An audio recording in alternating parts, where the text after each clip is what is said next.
It's so crazy. So crazy. Fucking MAGA, dude. You guys gotta laugh at this shit, right? You guys literally have to laugh at this shit, right?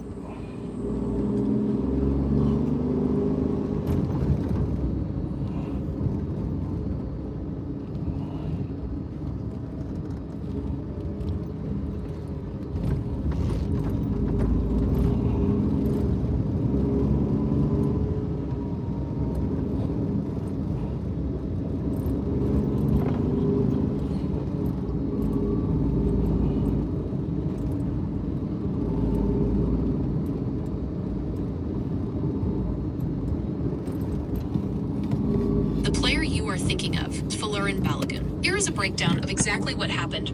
This is crazy. This has gotta be the funniest fucking shit to happen in a long time. It really does. Let me make sure I get my speaker on here.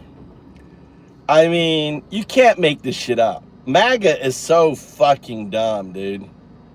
So fucking dumb.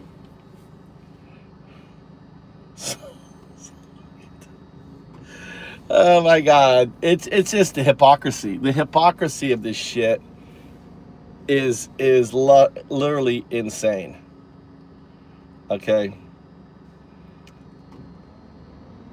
literally insane. All right, let's listen. All right, listen to this shit. All right, why isn't it playing? Why isn't it playing? What the hell's going on here? Oh my God. Fucking MAGA, dude. MAGA. Oh my God. Doofus. Are you aware of this shit? Doofus, are you aware of what's going on right now in America with the World Cup? This shit is so fucking funny. This shit's so funny, man. This is so fucking funny. You are thinking of is Folarin Balogun. Here is a breakdown of exactly what happened regarding his red card and his citizenship status. The red card and FIFA intervention. I just During learned the about 2026 this. World Cup, Balogun, the lead goal scorer for the US men's national team, was issued a red card after a video review determined he stepped on an opponent's ankle during a match against Bosnia and Herzegovina. This red card came with an automatic one-match suspension, which would have sidelined him for the crucial round of 16 match against Belgium. President Donald Trump openly admitted to intervening on Balogun's behalf. Trump called FIFA President Gianni Infantino. Oh my God, just like Trump can't help. I mean, just like he called the Georgia, oh, you gotta find me 11,800 votes. Come on. You gotta find me. It was a perfect call. This was a perfect call. Oh my God, it's so fucking funny. And the thing is that Trump is so fucking stupid. He can't think past the phone call. The how people are gonna look down, even if, I mean, the implications. There's always bad fucking calls. That is sports. Sports is all about, oh my God, I can't believe the referee made that call. You're gonna now have the most powerful man in the fucking planet, the US president with his little pinky on the fucking nuclear, right? There's a fucking Iran war he can't deal with, right? This is more important than the gas price. This is more important than fertilizers to farmers and lowering costs. This is more, I mean, he is so fucking stupid. This guy is so fucking stupid. He cannot think past his fucking mouth, right? Like, his brain ends at his mouth. He has no idea of, like, okay, what would be the kickback? Oh, like, no, all right, let's say America fucking wins, all right? Think about this soccer player, dude. This guy, and this is what makes it really funny, MAGA. This is what makes it funny. The only reason this motherfucker is playing for America is because his Nigerian mother, who was living in England, right, decided to give her son the U.S. option. So she flew over to America, right, and while she was pregnant, just yesterday or the day before, Trump is there arguing with the Supreme Court. This shit should be illegal. We shouldn't have women showing up in America pregnant, giving birth. Oh. It doesn't get the hypocrisy, dude. The hypocrisy of these dumb fucks, dude. MAGA dumb fucks, dude. It's just insane. It's insane. Of all the, he's got 3 passports. This bitch has 3 passports. He's got an American passport, he has a UK passport, and he has a Nigerian. He's a fucking Nigerian. God, they're fucking scammers. Those Nigerians, they're scammers, MAGA. You got scammed. God, that bitch scammed the passport. So Trump was trying to kick him out, right? If Trump had his way, this guy wouldn't be playing for America, right? Sports without rules. It's just stupid. It's just stupid. You know, it's just a distraction from the Epstein files. That's all it is, a distraction from the Epstein files. MAGA are so fucking stupid, dude. Oh my God, we got the stupidest fucking president on the planet. It's a fucking game, right? And not only that, he's a birthright citizenship baby, right? He's a birthright citizenship baby. That's insane. Oh, it's insane. You can't make this shit up with Trump. You really can't. You cannot make this shit up with Trump. You know? I'm sure. Well, MAGA, are you happy? Are you happy, MAGA? Do we have any MAGA in here? MAGA. Hey, MAGA, are you happy?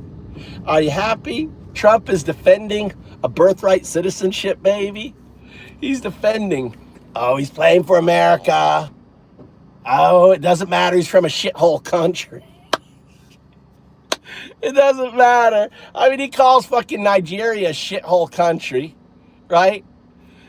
Oh, the hypocrisy. Doofus, the hypocrisy, dude. I mean, if you fucking wrote this in this is, you know, come on, what's going on here? I mean, this is, you know, what was the movie about the president, the female president? God damn. Move your fucking ass so I can get around you, motherfucker. God damn, I hate old people.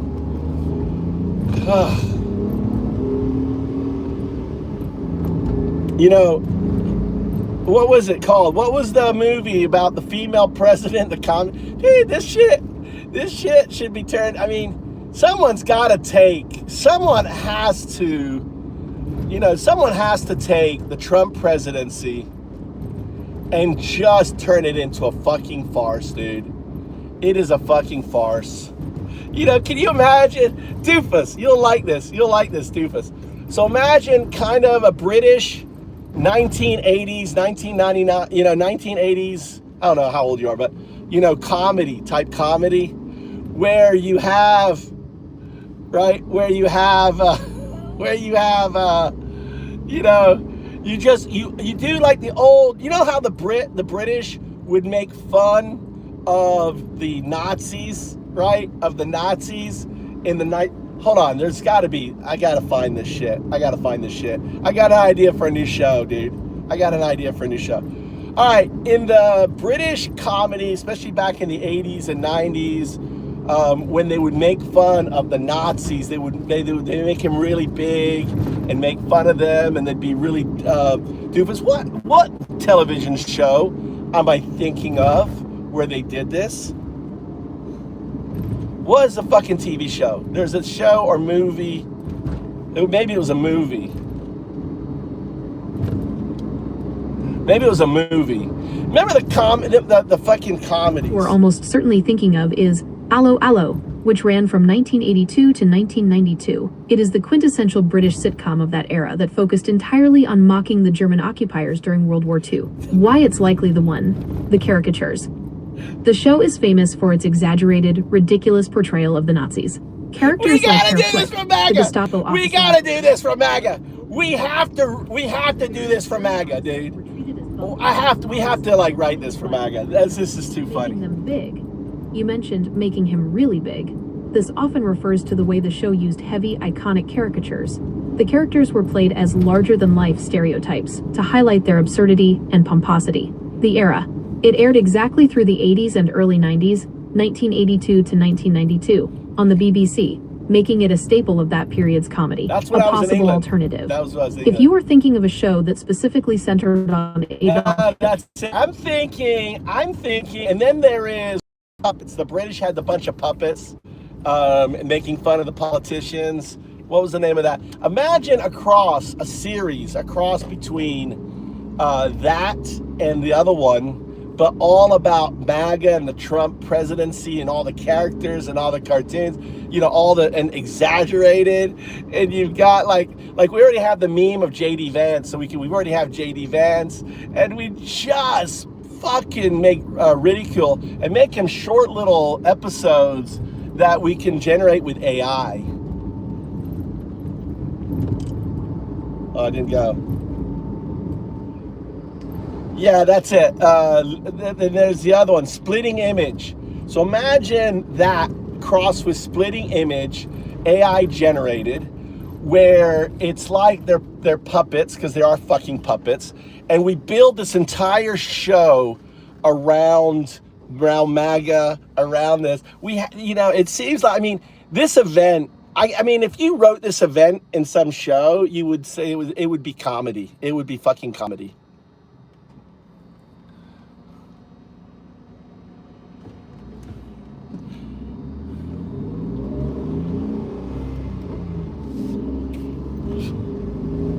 Oh, it's creating the image. It's creating the image. I didn't want to create the image. With images of people, but I can't depict some public figures. No, I'm having a discussion. I don't want you to create any images. I want you to pitch me a cross between a spitting image and the other show you mentioned in the 82, right? About the making fun of the Nazis. And we're doing the same thing with MAGA and Trump and all his administration, okay?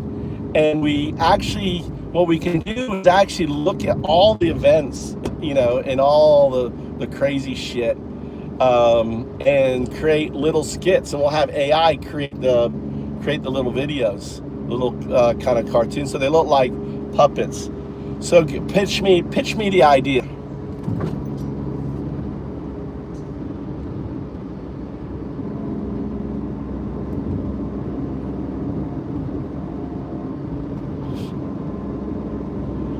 A brilliant concept.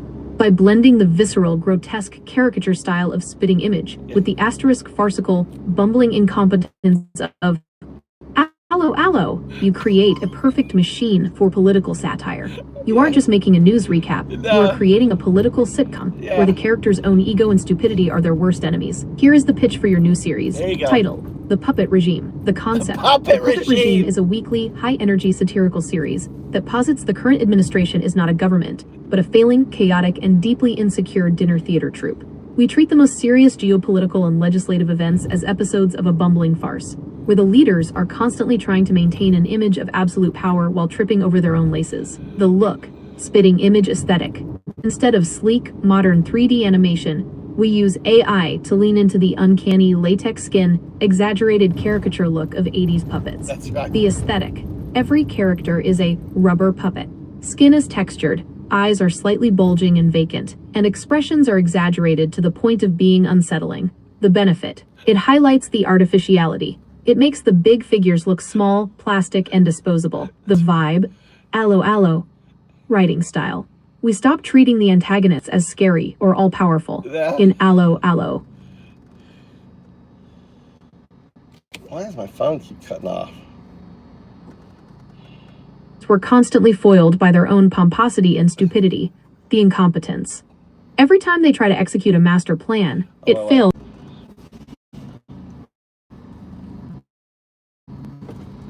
What is going on with the settings here? Why is my settings timeout?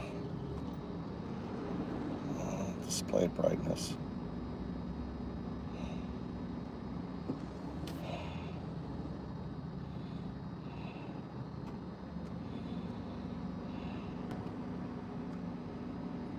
Things keeps cutting off.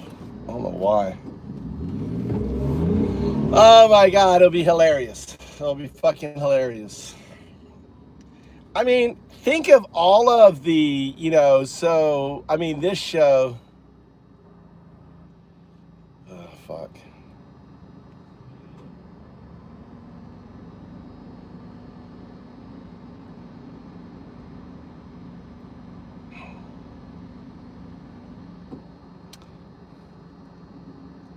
How do you know? How do you know, Green? Green, how long have you lived in Japan, Green? Green, tell me about your life in Japan, buddy. Tell me about your life in Japan. Oh my God, these guys are so fucking dumb.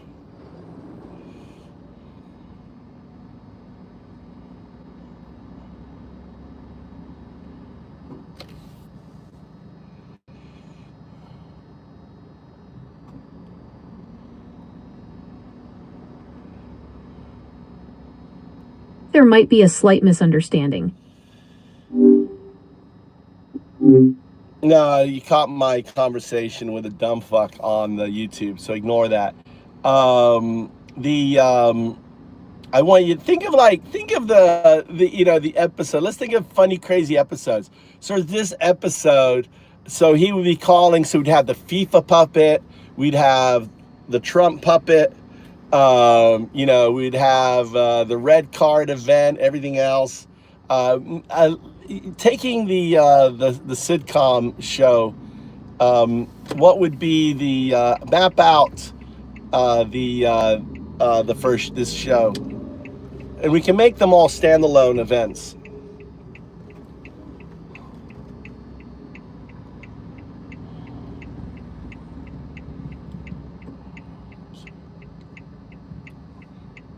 The perfect way to kick off the series. Since you want this to be a standalone episode, we need high stakes, immediate payoff, and a ridiculous physical comedy sequence. Here is the pitch for the pilot episode of The Puppet Regime. Episode 1, The Red Card Ruse, The Vibe. Spitting image grotesquerie meets the allo allo everything goes wrong farce. The setup, the Oval Office is not a room. It's a chaotic set made of cheap plywood. The Trump puppet is oversized, has a mouth that moves way too much, and tiny, flailing hands. He is obsessed with the TV screen, the only thing in the room that works. The plot map, Act 1. The panic. The incident, the TV shows a soccer match. The referee holds up a red card. The Trump puppet screams at the screen, knocking over a nuclear button that is just a red lollipop. The motivation. Trump isn't mad about the sport. He's mad because he bet his entire brand on this game. The allo allo twist. His Yeah, it's running out. Fucking Tommy's.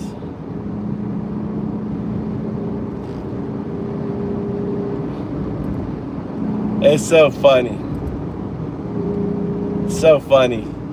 Trump is saving a birthright citizenship and calling up. You see how ridiculous it is? Trump is calling up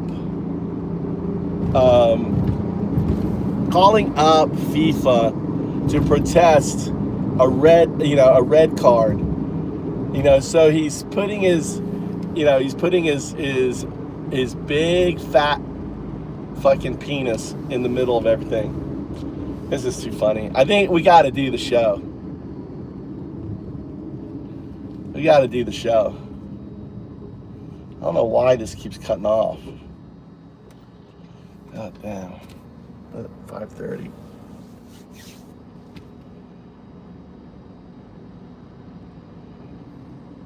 It's just the hypocrisy that,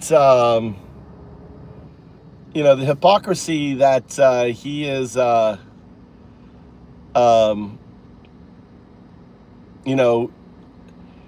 saving a birthright citizenship kid because he happens to be a U.S. soccer player. And the only reason why he's a U.S. soccer player is because of birthright citizenship. And he was just in the Supreme Court, right, trying to get it overturned. I mean, MAGA, do you understand how fucking dumb this is? You understand that this is like comedy gold? You understand how fucking dumb you motherfuckers are? You guys are so fucking dumb. It's just insane. It really is. Insane. Come on.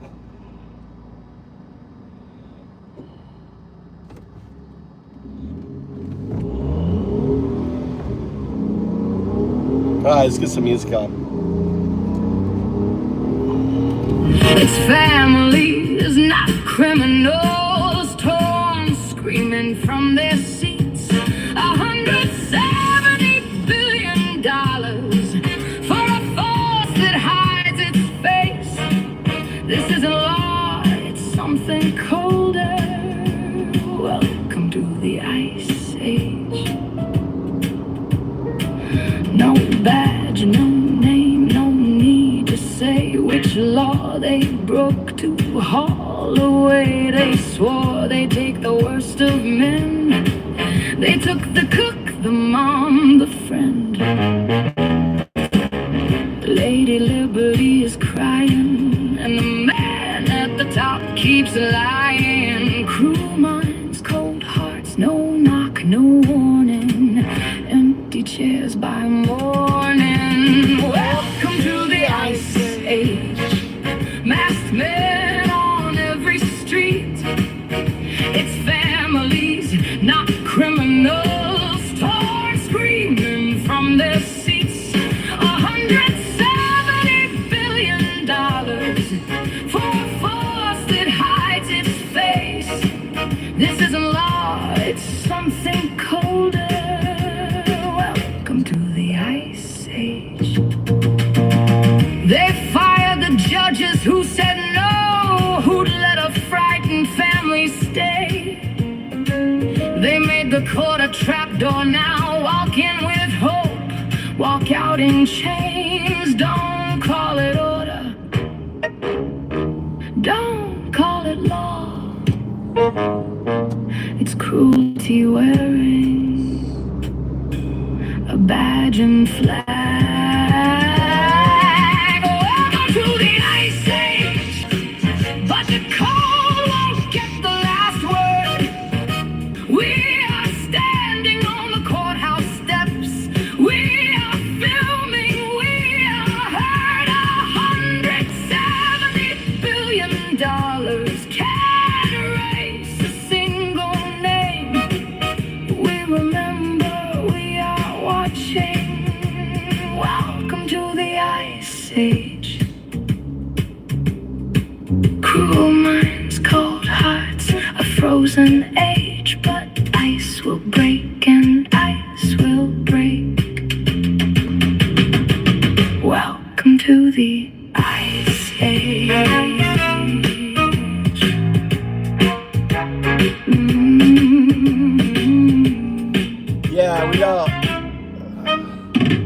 Yeah, we don't talk about any. We can, the Zionists are is one thing. They're fucking Nazis, but we don't talk shit about the Jewish people. There's nothing wrong with the Jewish people, but their government, right, is fucking evil. Sonrió y asintió. 8 vuelos en el avión de Epstein. El cuerpo fue tirado en el lago Michigan. Focus on driving. I'm late. Tommy, I've got to be at Va a work. ser América grande otra vez. Tenía 14 más el lago. 94. Epstein la trajo como mercancía por la puerta. Le dio un codazo a tu presidente. Dijo, está buena, ¿verdad? Él sonrió, asintió, testimonio judicial, blanco y negro. No es rumor, no es tal vez, es un documento legal. Tu presidente sonriendo a una niña como si fuera normal. 8 vuelos en el Lolita Express, eso es récord federal. 4 con Maxwell, ella cumple 20. Él está protegido, un vuelo tras Epstein y una de 20 sin nombre. Solo con un depredador, pero a ella la culpaste. Los registros de vuelo no mienten, pero tu presidente sí. Pusiste a ese hombre en el poder, ¿por qué? ¿Por qué? ¿Por qué? Viste el video de Access Hollywood, votaste igual. Agárralas por el coño, dijiste que está normal. Lo viste burlarse del discapacitado, llenaste la boleta. Miraste cómo enjaulaba más niños, tragaste y tragaste. Mira lo que votaste, un hombre que sonría, una de 14. Mira lo que votaste, registros de vuelo y gritos de niñas muertas. Lo que votaste, falso cristiano de mierda nazi, amante de pedófilos. Ahora mira a tus hijos a los ojos. Agosto 2020, una de denuncia del FBI en un archivo. Sobreviviente dice que a los 13 Epstein la pasó por la línea. Traficada por su tío, pero los clientes pagaban en efectivo. Tu presidente participó regularmente. Eso es cita, puedes verificarlo. Y cuando dio a luz siendo una niña propia, su tío mató al bebé. Mientras tu héroe miraba, dice bajo juramento: recién nacida, lago Michigan, agua fría, noche de invierno. Esta acusación está en los archivos, pero dirás que no es cierto. El OJ dice no verificado. Afirmaciones sensacionalistas, pero lo publicaron con su nombre, Si es falso, porque está ahí. Si no es nada, porque tienen miedo. Porque desaparecieron los archivos. Porque 1 millón de páginas siguen sin compartir. Desde el FBI tenía la lista. Uno en Ohio, 3 en Florida, ya captas la pista. Boston, Nueva York, Connecticut, les llegaron citaciones. Solo Maxwell acusada, los otros 9 nunca los has visto. 9 pedófilos protegidos, expuestos y nunca juzgados. Votas por la máquina que dejó a los depredadores. 51,000 al año cuando América se acabe. Veteranos en espera mientras despiden a los de crisis. 105 pescadores volados del agua. 68 migrantes. What are we talking about here, Huck? Una celda, la hija de alguien, pero nada de eso importa, ¿verdad? Conseguiste tu recorte de impuestos, conseguiste tu hombre fuerte, conseguiste tu venganza contra los pobres. Y solo costó tu alma y una pila de niños muertos. Mira lo que votaste, no digas que no sabías. Mira lo que votaste, los archivos están ahí, lo muestran. Lo que votaste, falso cristiano de mierda, nazi, amante de pedófilo. Lo que votaste, esta sangre está en tus manos ahora. Mira lo que votaste, 8 vuelos con un traficante de niños. Mira lo que votaste, esta es buena, ¿verdad? Mira lo que votaste, un bebé en el lago Michigan. Mira lo que votaste, y vas a votar por él. Not live. It's not live. This is not live. Lo vas a hacer de nuevo. Porque nunca te importaron los niños.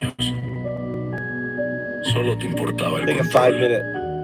Falso cristiano, amante de pedófilos. Nazi. Mira lo que votaste. Yeah, we're not anti-Semitic in this channel. We're anti-Zionist. We're anti-fascist.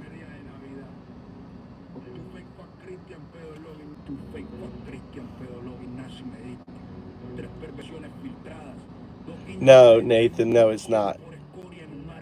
That's why I moved Hook. Hook, you know, you don't say Trump's a Jew, right? That's why I removed his standing. All right, we're not anti-Semitic in this channel.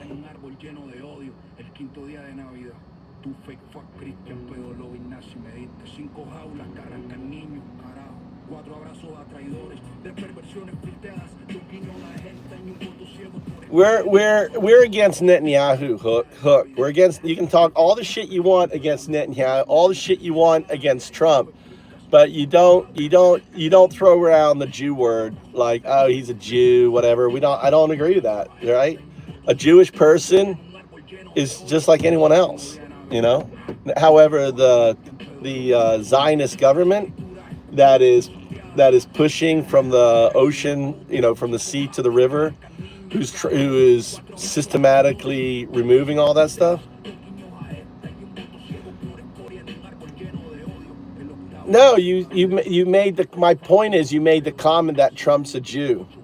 It's in the first thing you said in this chat. Trump's a Jew.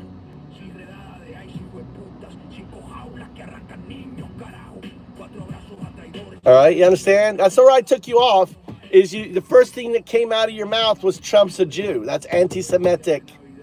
I don't give a fuck about Jewish people in this channel. We don't give a fuck about Jewish people. I see a Jewish person no different than I see another person. What we do give a fuck about are, are MAGA are fucking Nazis. Come on, dude. He's in such a fucking rush. Oh, look at him. I'm in such a rush. I'm going to be late to fucking work. Are you sure you're in a rush to be at work? What time does it start? 6:05. Huh? 6:05. You're fucking fine. It doesn't take me an hour to get home. What do you mean you're going to be late? 6 o'clock? Yeah. It's gonna take me an hour to get home. It's gonna take 30 minutes to get home, and I gotta get ready and go to the work. Yeah, well, not my fault. You get ready like a girl. It takes you It's your fault because 30 minutes. No, Takes you 30 minutes. I couldn't help it. The electrician and the guy was still there at the house. I couldn't leave him at the house. Your mother would have killed me. So I had to wait, and they just left, and I left, and I came here as quickly as I came. I was driving like a madman. And then you weren't even, I was just sitting there for 10 minutes. No? Yeah. No, you 10 weren't. minutes. I was watching your stream. I was sitting there 10 minutes. No, that wasn't 10 minutes. 10 minutes. It was like 2 minutes. There's 10 minutes. I was watching your stream. There is no Jewish supremacy. No, there isn't any. They're just fucking people, right? It depends on what, it's like every, it's like saying there's a Christian, supremacy. Islam is the youngest religion. Islam started like 600 years after Christianity, I guess. So yeah, I guess it's I'm trying to think what is younger than Islam. Yeah, but it's one of the best. Islam, I like Islam. I like they're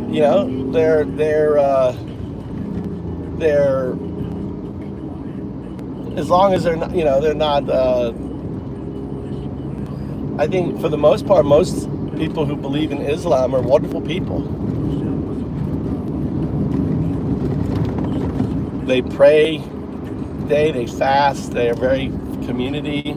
They're not like Christians. Christians are horrible. Christians are, crazy. Jews killed Jesus.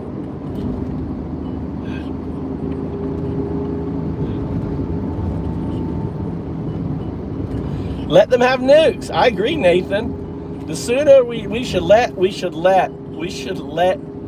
have nukes and shut the fuck up. Look at North Korea. There isn't anyone more fucking crazy than North Korea.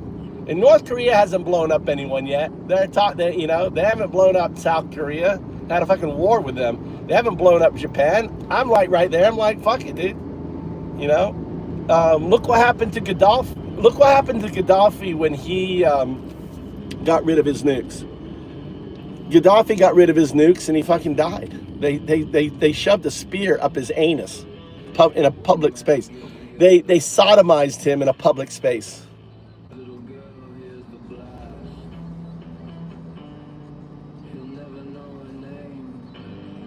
He does. Nutty. I like that. Nutty Yahoo. He fucking wrote that. Doofus. Nutty Yahoo. Nutty Yahoo. He is a fucking nutty Yahoo. Gaddafi. Us Irish love Gaddafi. Why did Irish love Gaddafi, Con? Con, why does Irish love Gaddafi? I gotta hear this. What's the way he died? Is that why you love him? Fuck, imagine being publicly sodomized with a spear. I mean, what the hell? Just cut my head off. Shoot me in the brain.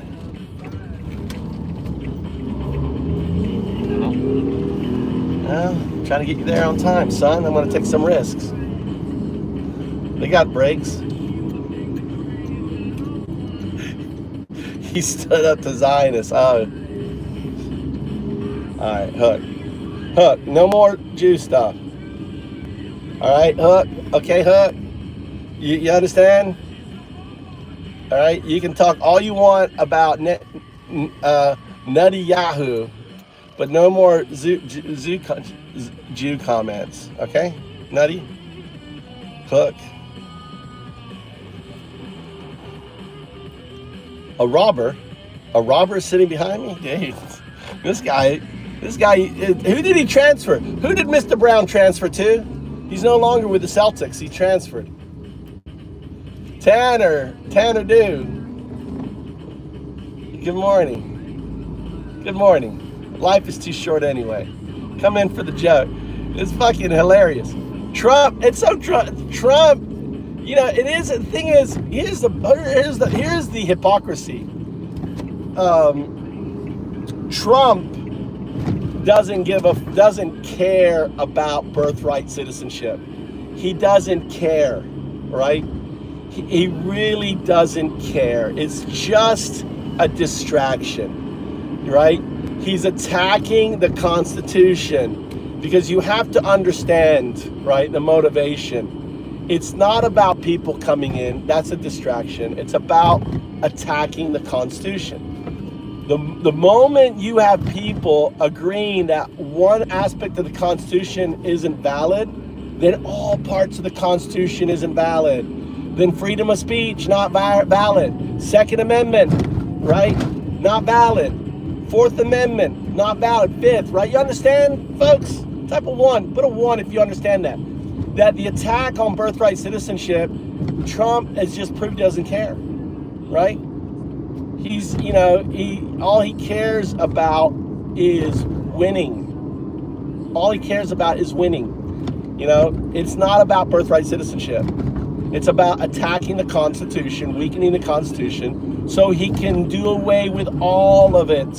Because the one moment you say that so if the 14th Amendment, birthright citizenship, is unconstitutional and it's not covered, then every part of the Constitution is invalid, right? And then all of a sudden we have a proof dictatorship. I mean, think about the dude.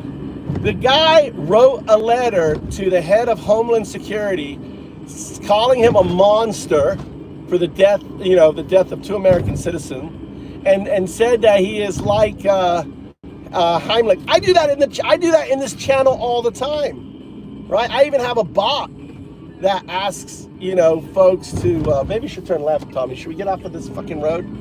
Look how crazy this road. Should we turn left here and try to cut through? What do you think? Huh? I think we should turn left and try to cut through. This road's too crazy.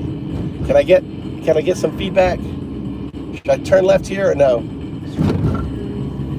It's so busy. I'm trying to get you home quicker. There's no traffic down that road.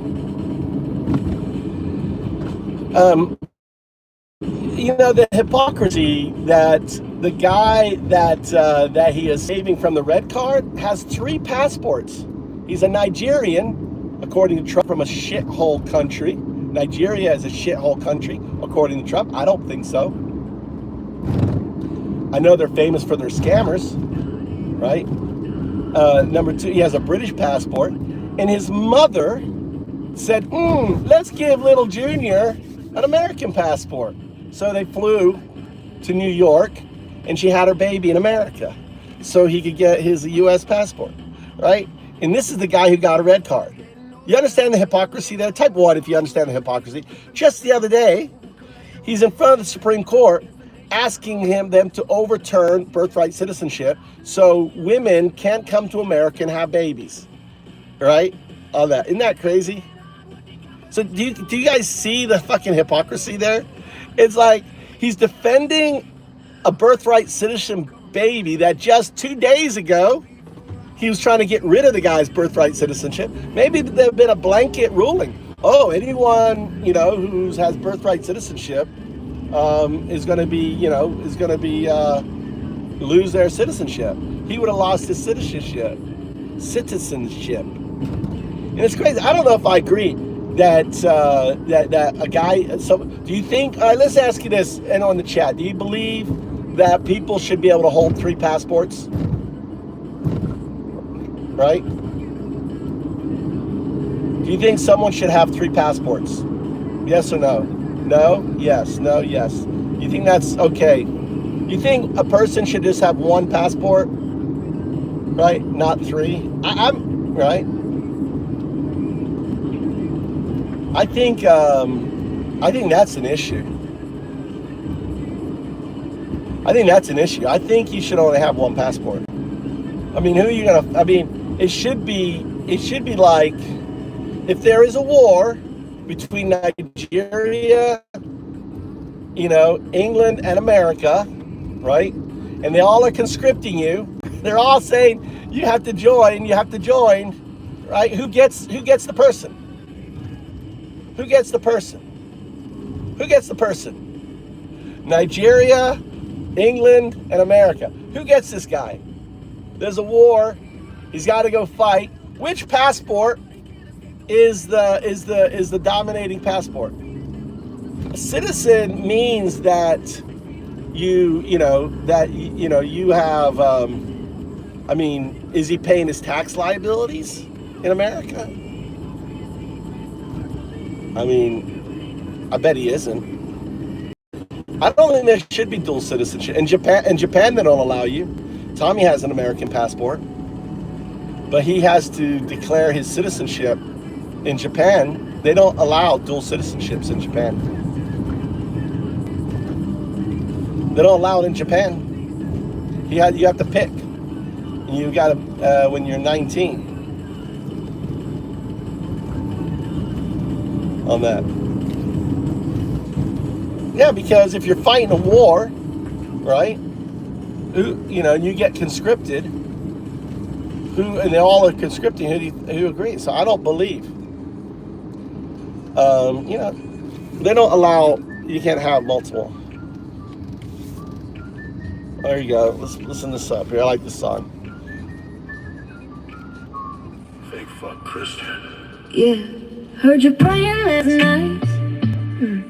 But I saw what you did in the choir of light. Fake fuck Christian, pedal loving Nazi. Bible in your hand, blood on your pajamas. Fake fuck Christian, pedal loving Nazi. Raise on the border, kids in the back of the van. Fuck 'em. Burn it down. We ain't praying no more, we loading up the last damn train.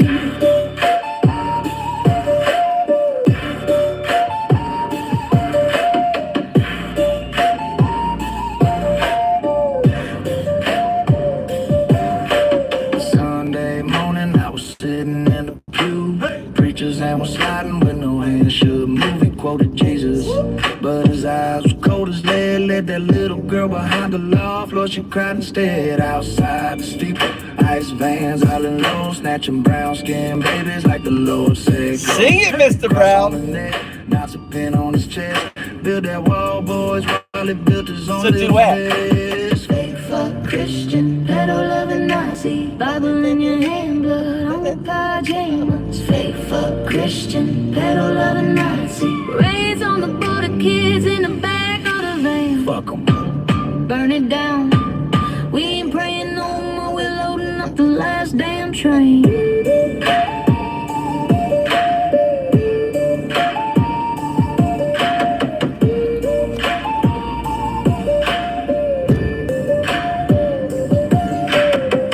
Mama cried when the sirens kissed our door. Grandma grabbed a rosary, hit the gravel floor. Said, Lord, forgive us, but the Lord ain't home. He's down in Mexico, chained up where the cotton's grown. That orange-haired devil, sitting on his throne, tweeting from all the Lego while you got Spit it out there, Mr. Brown. Nazi boys in. That's right.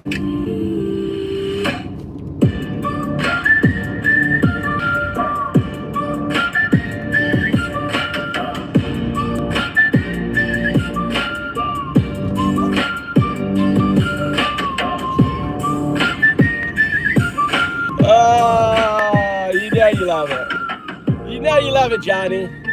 Johnny, you know you love it. Johnny loves it. Look, we found Johnny. I'm a hamster. Nice, Johnny. Oh, you're the hamster. That's an old gay joke. I don't know. Who knows the hamster joke? They used to put hamsters in tubes and put them up their anus. Right? They did.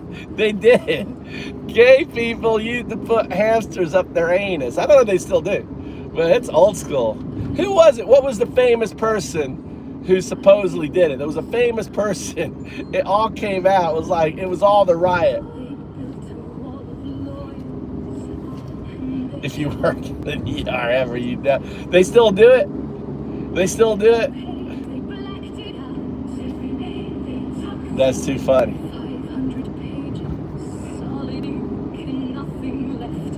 When am I wrestling again? Jesus. And no plans on wrestling. Who am I, Hulk Hogan? Who do I look like? What's his name? Read them all out loud. Read the names to the silent crowd. Every man who walked that island, every hand that signed the deal. Read the names, the whole damn list. Make the monsters real. They said the files were coming, then they handed us the lies. A typo called him dead too early, the day before he dies. They count on us forgetting, they count on us to sleep.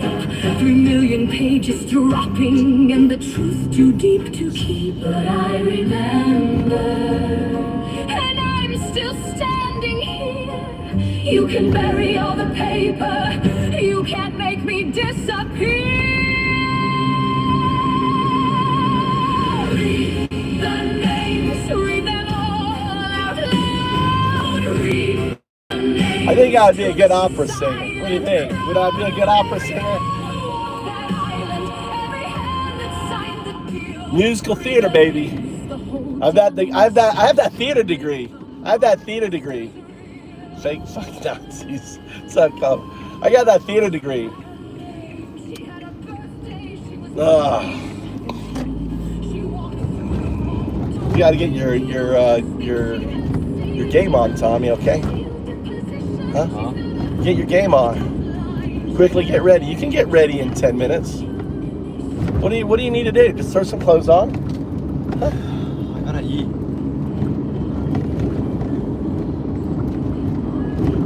We don't have no food. Maybe you got enough food. I got the rice going at 7:20. I made you lunch. You don't want to eat it. Me just cook. You want to just cook that? I won't put any topping on it. I'll just fry it. The pork. Huh? I mean, the pork will be quick to eat. Just make me a shake. Make you a shake, okay? Do you want your protein powder and shit in there, or just normal? The protein powder is out. Huh? It's out. It's out? You can spend that on your card too. You can start spending that. Get some more protein powder. And get Mikey to pay half. How much is the protein powder?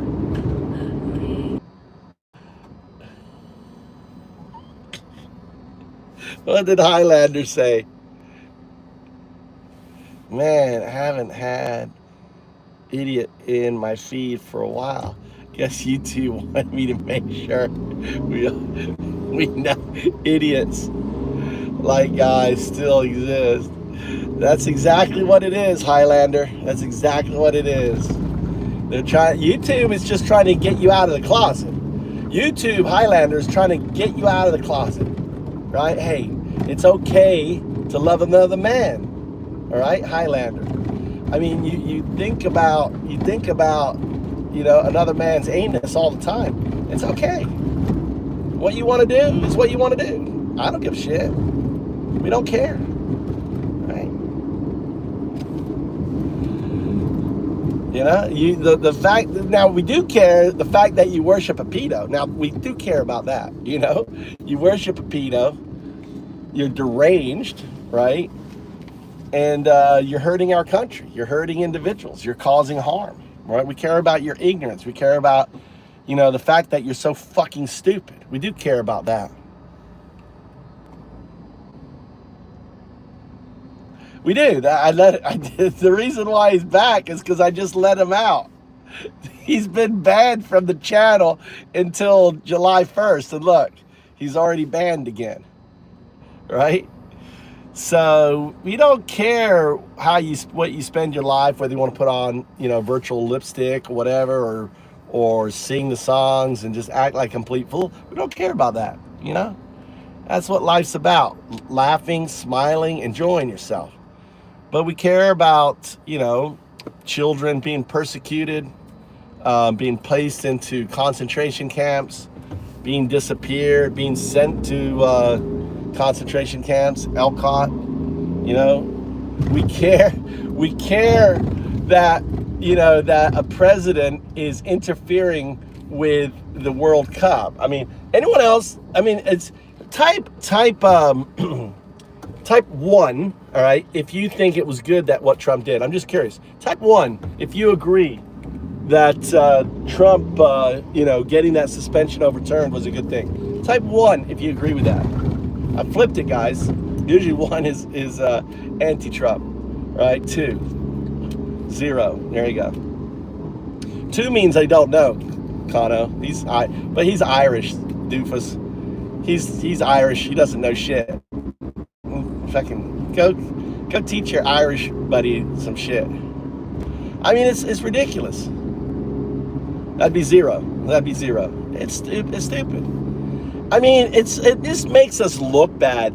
We had our president interfere, so our star player complained. You understand how shitty that? It's kind of like, you know, it's kind of like, imagine this is happening with the with like you know, kindergarten soccer, right? Kindergarten soccer, and you know, a kid gets sent off, and the big loud parent complains, and because of that, they put the kid back in, right? You see how ridiculous? It's like, it's so elementary school shit, you know? It is so, but the ramifications, the implications, the ramifications on us, it just makes America look bad, all right? Trump is making America look bad. It's like, oh, our president will cheat. Millions of people believe that it was too harsh, right? An action.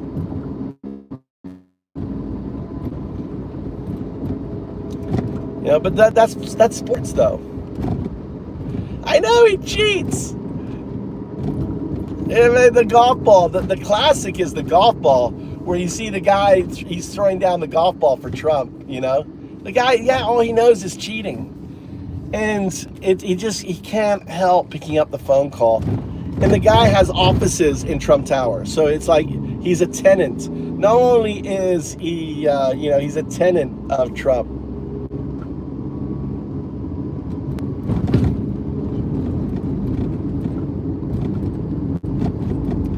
It's crazy. It just makes America look like, we just look like fucking wankers, you know, to use a British term. We're just fucking Americans, dude. Just one more thing to make Americans look bad to the world. I mean, soccer is the biggest fucking sport on the planet. I mean, it's the biggest fucking sport on the planet. And we fucking look like clowns. Trump has made Americans look like fucking clowns. And he's delegitimate. And what if, see, the thing is, he's fucked it in this way too. What if we actually won against Belgium without having him? I really hope that the whoever the coach is of the American team. Now, this is what could happen, and I support one. If you support this, the coach withholds him from playing against Belgium. Now that would be good, right? Or he goes. This would be his way to fucking stick it to Trump. He goes, listen, I was given a day suspension. I'm not playing. And imagine if he does that, how bad it would look on Trump and MAGA, dude. That would be so brilliant. If he goes, I'm sorry, guys, I got a suspension, right? You know, I don't need no fucking racist shithead president trying to defend. I mean, this is a game. Shit happens. Bad calls happen, right?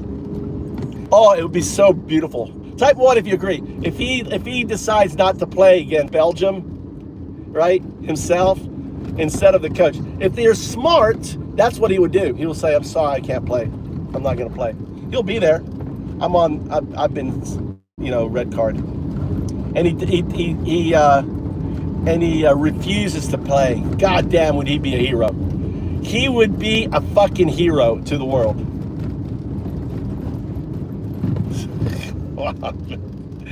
Yeah, but if he plays, the thing is, Crystal, if he plays and we win, it's, you know, it's that the whole world is gonna take it seriously. The only way we take it seriously if he doesn't play, right? God damn, he got time out. What the fuck did he say? Fuck liberals. Oh, fuck the Republicans, dude. You know, you're a fucking pedo. Nothing about liberals here. All right?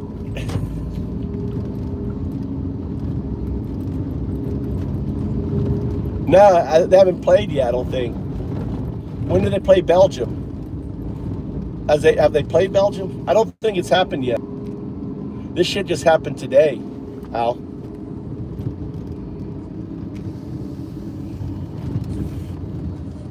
I don't know. I don't watch soccer. Oh, did I tell you about the crazy shit that happened to me this morning? I was like weed whacking, and I was near the road, and I'm weed whacking, and a big old toad, about this big, jumps out and lands on the road, and just lands and looks at me. And I stop, and I look at it, right? And then in a beat, the next thing, a fucking eagle came down and just snatched that fucking toad right off the pavement. It was fucking crazy. I was like, shit. Literally, the fucking toad was literally like 4 feet from me. Literally just right there, you know?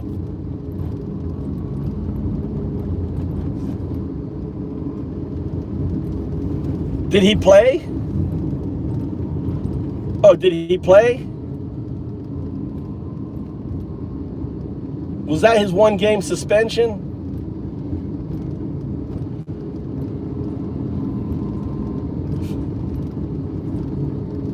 Oh, it was crazy, Sydney. It was crazy. And then I did another frog jumped out, but it was really close to me, and the goddamn eagle came down and tried to snatch it, but missed it. And then it came by and tried to snatch it again, and it jumped back into the bushes. I was like right here, right there, and the big old toad jumped out. I gotta make dinner for Tommy. Gotta make a shake. Good. Did our superstar play? Trump lost that match. You know that, guys. You know Trump lost that match. Can you think of the morale? Can you think of the morale, right? Did that guy play, though? Did he play? Did the guy play? Do you know? Anyone know? He played? I'm hearing yes. Which is it? Which is it? Did he play or didn't he play? Oh, good. I think, oh, he didn't play. Yeah.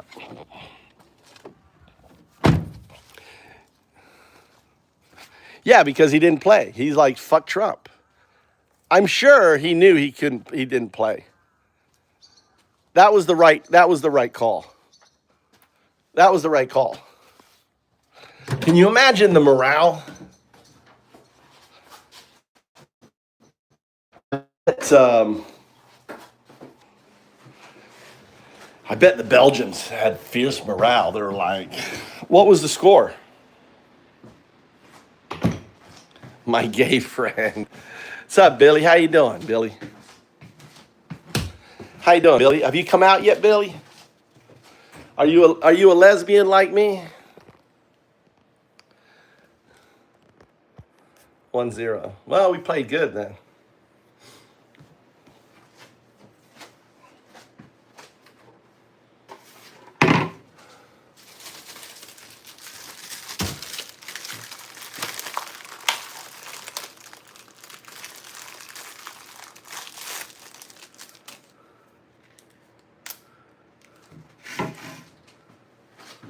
I know. He did, didn't he, Piano? I'm so glad that that backfired. Doesn't he seem like, All right, so he didn't play. Hold on a second.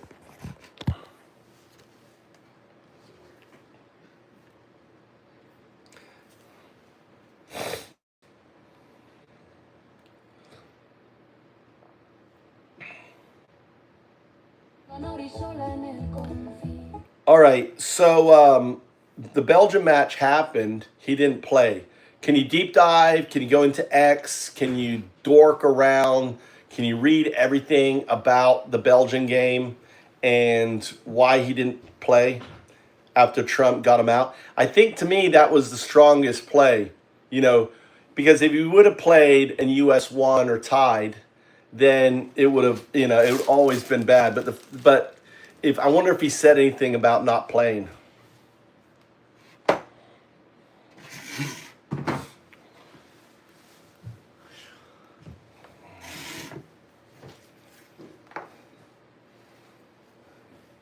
You want a melon shake? Should I cut that melon out?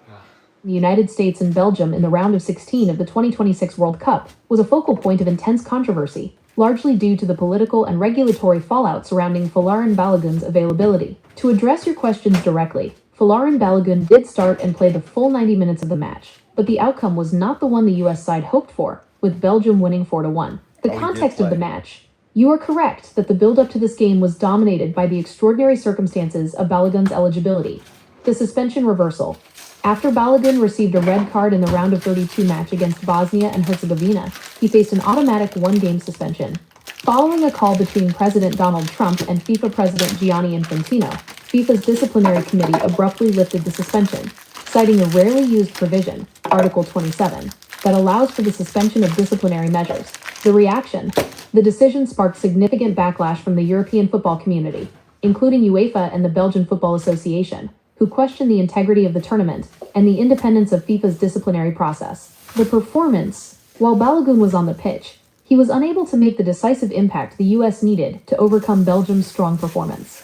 Match stats. Balogun played the full 90 minutes, recording 3 shots but failing to register a goal or an assist. Outcome. The US struggled defensively, conceding early and often. Belgium scored 4 goals, 2 from Charles de Ketelaere, 1 from Hans Vanaken, and 1 from Romelu Lukaku, while the lone US goal came from Malik Tillman in the first half. The political win of getting him reinstated ultimately collided with the reality of a difficult match against a high-caliber opponent. Your intuition that the entire situation created a bad scenario for the US team seems reflected in the subsequent outcry. The team found itself at the center of a global debate regarding political influence in sports, which many analysts felt overshadowed the game itself and put the squad in an incredibly difficult position both mentally and strategically.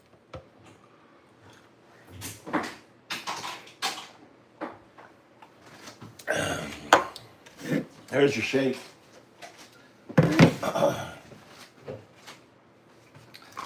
Yeah. Yeah, I mean, if he would have been smart, he would have, he could have not played. But I think that's my opinion. I think him playing really set Brad precedent. Imagine if he had not played and refused to play. Can I go get in the car? Yeah, here.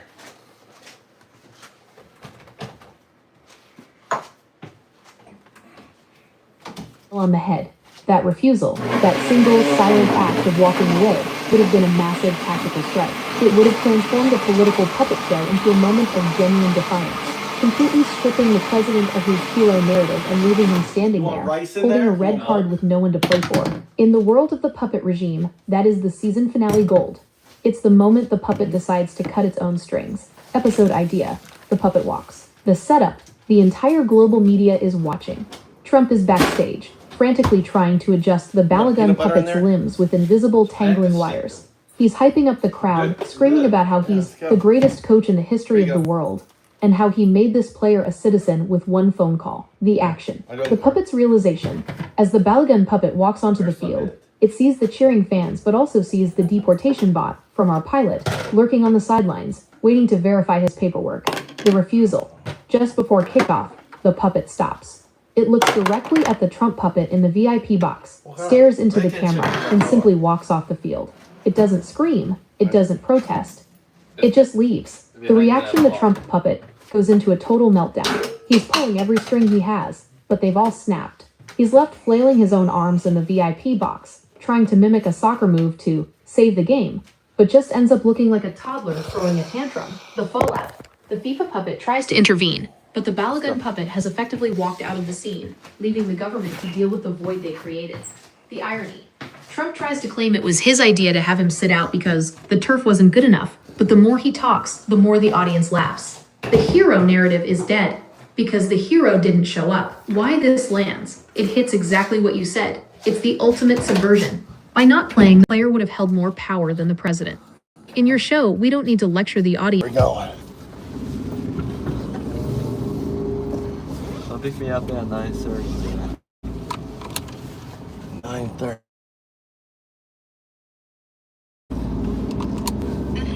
Set my timer for 9 o'clock. 3 hours, 19 minutes, and 51 seconds, starting now.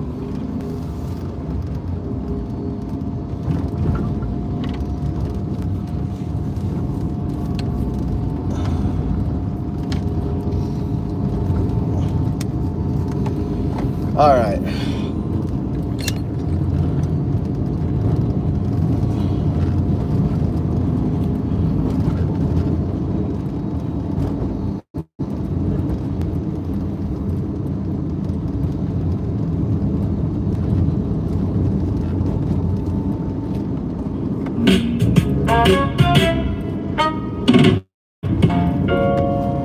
Welcome to the Ice Age.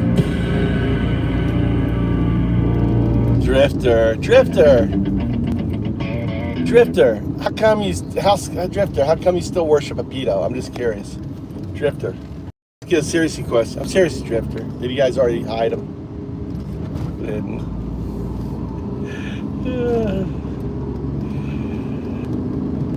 You should like hide his comment and see if we can get them to talk a little bit.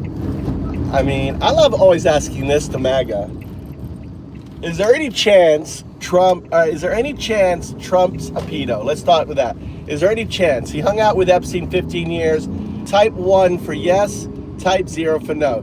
Is there any chance Trump's a pedo? Come on, guys, participate. There's 32 people in here. Thanks for the likes, right? 15 years, pedos. He sent them a birthday card. I don't know what's going on here. Guy's got right away. What's he fucking doing? What the fuck is this guy doing? What are you doing? What the fuck? He's got the right of way. I don't have time to sit around. All right.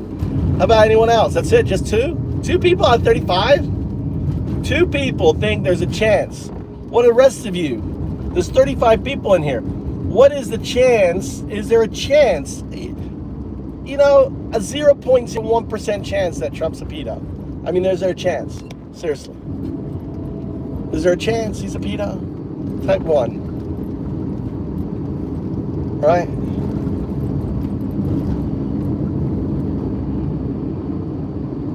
Damn. They're fucking, all right, 100%. I'm getting there, doofus. All right, is there a chance? Is there anyone in here thinks that there isn't a chance? There is no chance that Trump's a pedo. Is there anyone here? Type 0. 0 if you think there's no chance Trump's a pedo.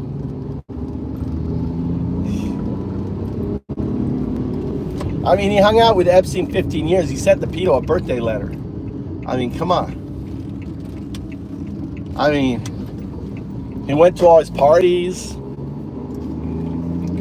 You know, he knew what kind of women he dated. All right. Oh, there's one. So why do you think, why do you think there's a 0 chance he's a pedo? He hung out with Epstein for 15 years. Besties, right? He's in the Epstein files more than anyone else. And you think there's no chance he's a pedo? You think there's no chance he's a pedo? He hung out with Epstein 15 years. He went to all his parties, right? He flew on the Lolita Express. It turns out, based on the documentations, His family's on the flight logs, right? He'd be on the flight log. Why wouldn't, you know, many times he bought, not only did he buy a pedo plane, right? Not only did he buy the pedo plane, Jeffrey's pedo plane, you understand, he bought Jeffrey's, you know, Lolita Express. He bought that plane. Not only that, he bought the pedo boat. Type 1, if you know about the pedo boat that he bought. He bought the largest boat in the world. Trump owned the first super yacht. Did you know that? It was a pedo yacht. It was owned by Khashoggi, and he would hold court on it and bring a bunch of Christian girls. You couldn't have Muslim girls, but Christian girls, it's okay to sodomize and do whatever you want with, right? It's okay with a Christian girl. You can't do that with a Muslim girl. You can't do that, Muslim girl. No, but a Christian girl, I mean, look what your pastors do. Look what Christian pastors do all the time. Look at the Christian, you know, look at all the Christian Catholic priests. Look what they do to kids, you know? Christians, yeah, you know, a little bit of that's fine. Christians, fine, but not Muslims. You better not do that to a Muslim girl, right? So, you know, Trump owned Khashoggi's yacht. He bought it in '87 on it. That's right. Catholics are Christians. Sure they are. They believe in the Bible. Catholics aren't Christians? Dude, teach me. What a Catholic? I thought they're Christian. I thought Catholics were Christians.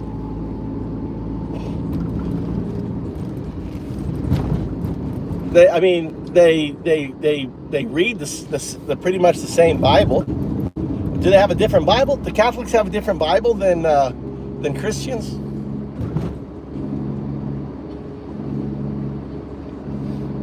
Thank you, Jason. Yeah, they're Christians.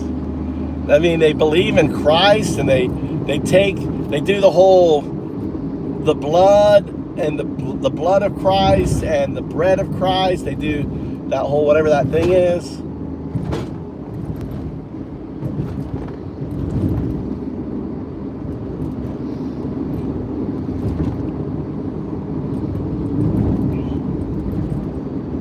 Yeah, but they're Christians. They're just a Christian sect. They're one of the many Christian sects. But look what the Catholics do with their, you know, with the you know, with the kids in that church, dude, and the cover-ups and everything else.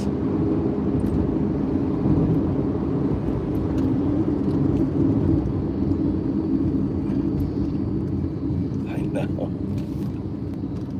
They are dopes. The blood of Christ, that's right. They drink the blood of Christ. I would think they're Christian.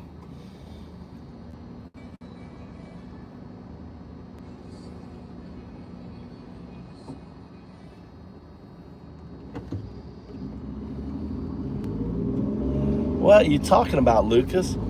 So question, how much purchasing power in money do women in Japan to keep capitalism going like other countries? I don't understand the question. Can you rephrase it simpler, like in one sentence? What was the question? Yeah, a lot of kids abused in the Catholic. Yeah, it seems like Christians love to abuse kids. Think of it. Look at all the abuse happening. Okay, all the abuse happening in.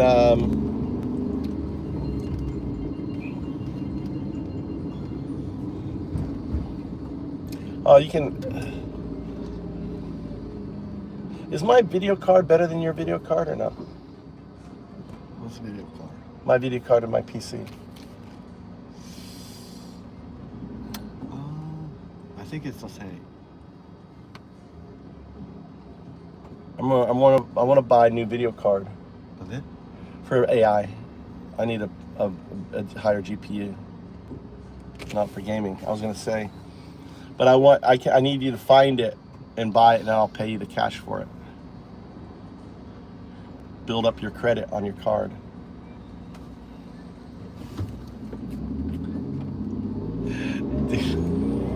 What did you do? Doofus, tell us, what did you do to get your ass kicked out of Catholic Church?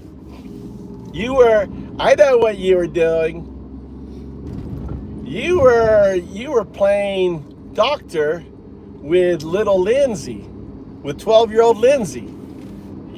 She was there going, let me inspect the doofus. Let me inspect the doofus. I want to see the doofus. She's like, and you got blamed for it. It was her. She was the one, you know how Catholic girls are. She was the one trying to, getting you to expose your doofus, and you got busted for it and got kicked out of the Catholic Church. That's right. Robbed a church. You robbed a church at 12. You saw all that money going by you. You were like, oh my God.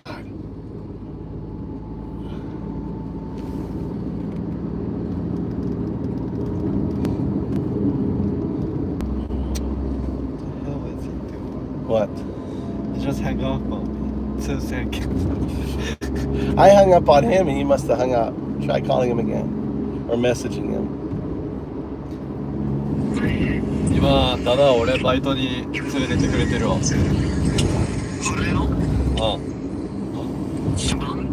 なんでってな。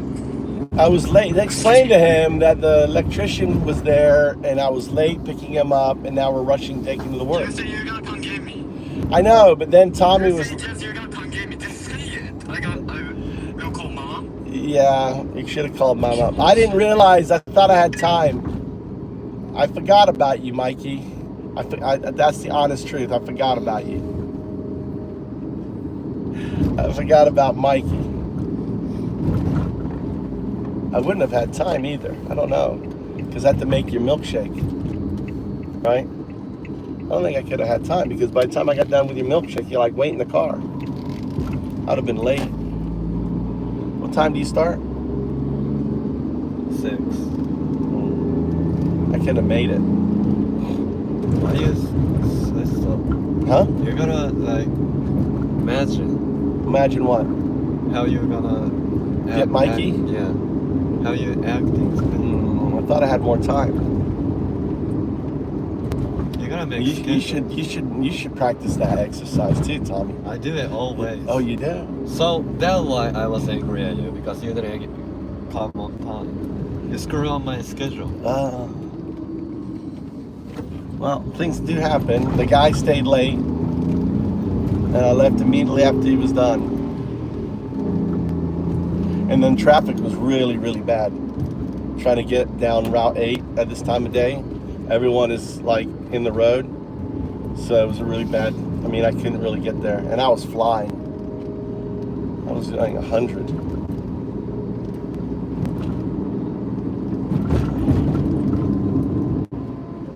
Lucas.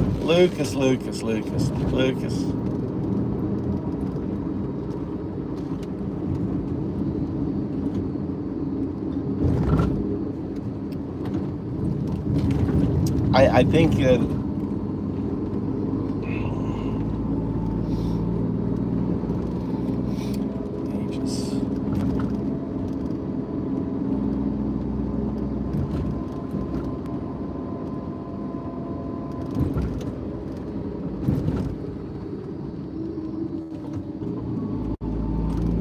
you get your typing homework done? Not yet. I have school. How am I gonna get it done? On your computer? I was there 5 minutes. You were hanging out with your buddy there. You could have been working all that time you were waiting. I didn't have my PC with me. Ah, I see. So you weren't planning and thinking like you said you were doing all the time. If you were coming, I didn't have time to do it. Oh, that's right.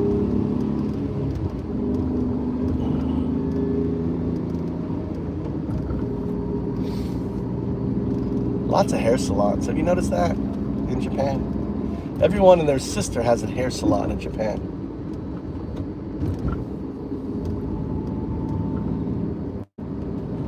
minutes. Perfect timing. Perfecto timing.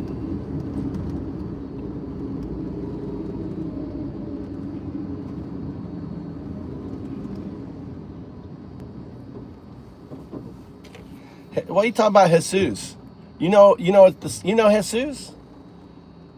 Lucas, you know Jesus? Works in the bodega? You know him? Turn some music on. Let's get some music going. What's up, Prozac?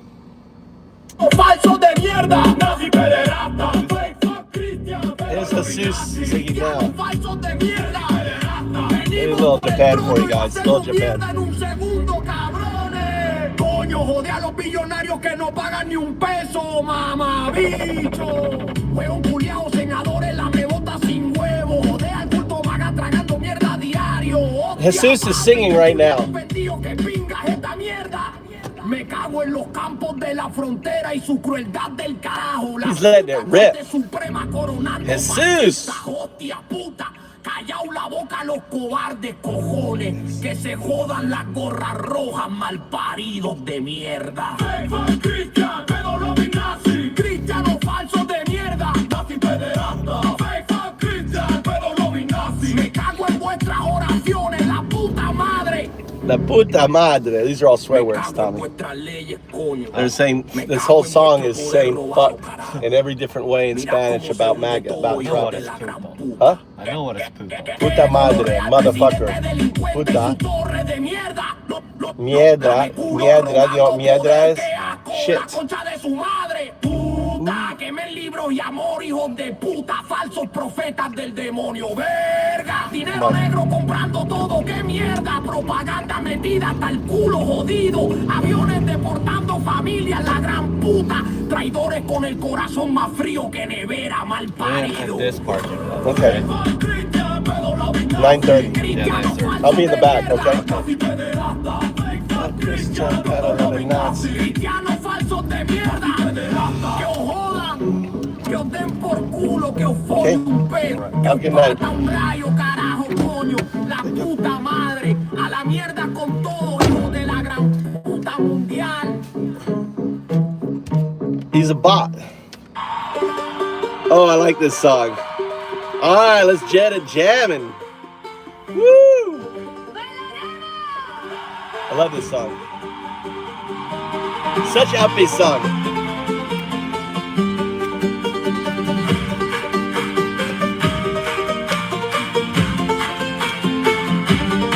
You don't go behind the gate while we boiled water for the bread. You swore our children would be free and buried them instead. So was nice. There's more of us than you. And the night is almost through. We will dance when the crown comes down. Bailaremos cuando caigas every town. You were never half as tall as the morning that you fear. Somos más, we're still here. And we'll dance when you're not there. You took our sons into the dark. Te llevaste lo que amé. You sold the water while we worked the land. Y aún así aquí estaré. Somos más. There's more of us than you. La mañana.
then you're not here.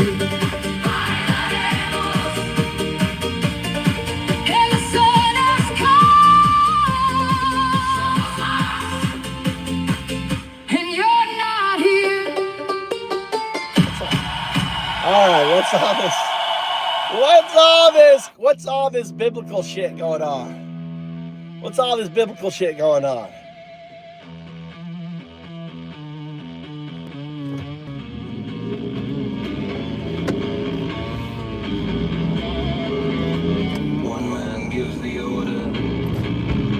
I need a break.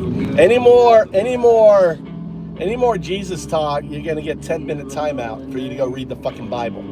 Go read the Bible. This ain't no fucking Jesus Bible study. Great. All right. I'll give you 10 minutes. Go ahead. Go ahead. Spew some fucking Christian shit right now in here. You'll see. I'll give you 10 minutes. Go read the Bible. I'll give you all that time.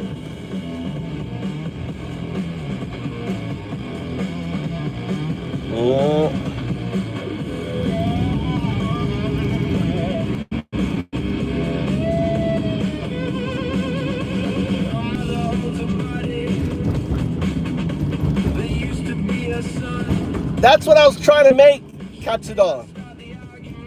Tonkatsu pork tonight. What's the ingredients for it? That's what I was trying to make for Tommy, and I completely bailed on it. That's what I try to make. I need to look it up.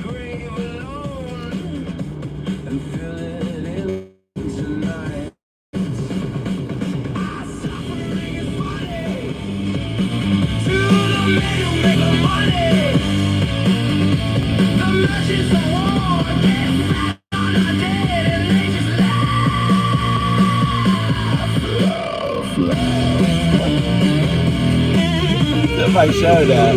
Oh my God. Oh, I better be careful. Lee's in the house. Oh, Lee John. Don't take my show down. Oh, don't take my show down, Lee. Oh, I'm so scared. Oh, I'm so scared, Lee. Really? What's my address? John, Lee John, what's my address, buddy? What's my address? Go ahead, type it. Lee John's gone. Oh, so what? Oops. He stepped out of mine. He got blown up by Cindy. He stepped on. Oh no. He stepped on a Cindy mine. He just imploded. He got sucked in. Faustus. MAGA, poor little MAGA Nazi. Fuck the little MAGA Nazi. Did you hear about the guy? Did you hear about the guy who's actually now suing? He wrote a letter. Actually, I didn't finish my train of thought. He wrote a letter to the head of Homeland Security, calling him a monster and equating him to Heimlich Henrik, I think. And they sent ICE officers to his house. They tracked him down in New York and were trying to force him to sign a piece of paper acknowledging that what he wrote was criminal. Taking away our First Amendment. Do you guys know about that?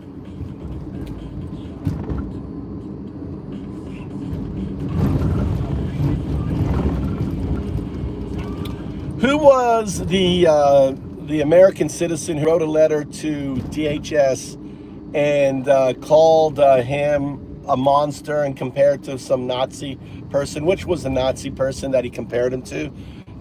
And then they sent the ICE agents tracking him down. He was in Iceland, I think, or somewhere, or Norway with his daughter.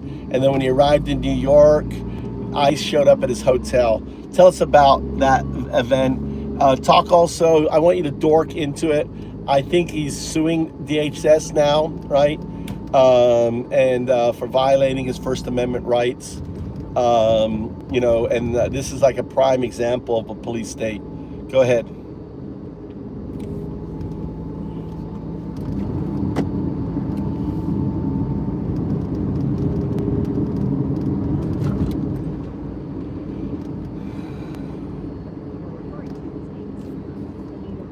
Who is currently suing the Department of Homeland Security, DHS, and Immigration and Customs Enforcement, ICE, for violating his First Amendment rights. The case centers on an email Strever sent on January 26, 2026, to the then acting director of ICE, Todd Lyons. In this 3-paragraph email, Strever criticized a controversial ICE operation in Minnesota and called Lyons a monstrous human being, compared Lyons to Reinhard Heydrich, a high-ranking Nazi official and a primary architect of the Holocaust, warned that Lyons would never know peace and would torment himself until his last day on Earth. The investigation and confrontation. 5 months later, on June 23rd, DHS agents arrived at Strever's home in Rochester, New York, while he was on vacation in Europe. They left a warning notice with his wife, suggesting the email may have violated federal laws regarding threats against government officials. When Strever returned to the United States and checked into a hotel in New York City with his daughter on June 25th, he was tracked down by agents.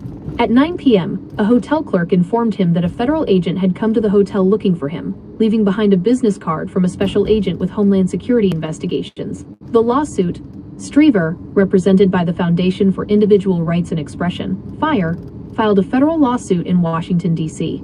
The lawsuit argues that the email was protected political speech and did not constitute a true threat of violence. The government's actions, tracking his travel, visiting his home, and confronting him at his hotel, were intended to intimidate him and chill his future criticism of the government. The DHS's conduct is an abuse of authority that is inconsistent with a free society. The lawsuit asks the federal court to declare the DHS's actions unconstitutional and to block the agency from taking further retaliatory action against Strever for his speech. In response to media inquiries about the case, a DHS spokesperson stated that the agency, quote, investigates all credible threats towards its employees and officers, and denied that the department is attempting to suppress free speech. Yeah, it's crazy.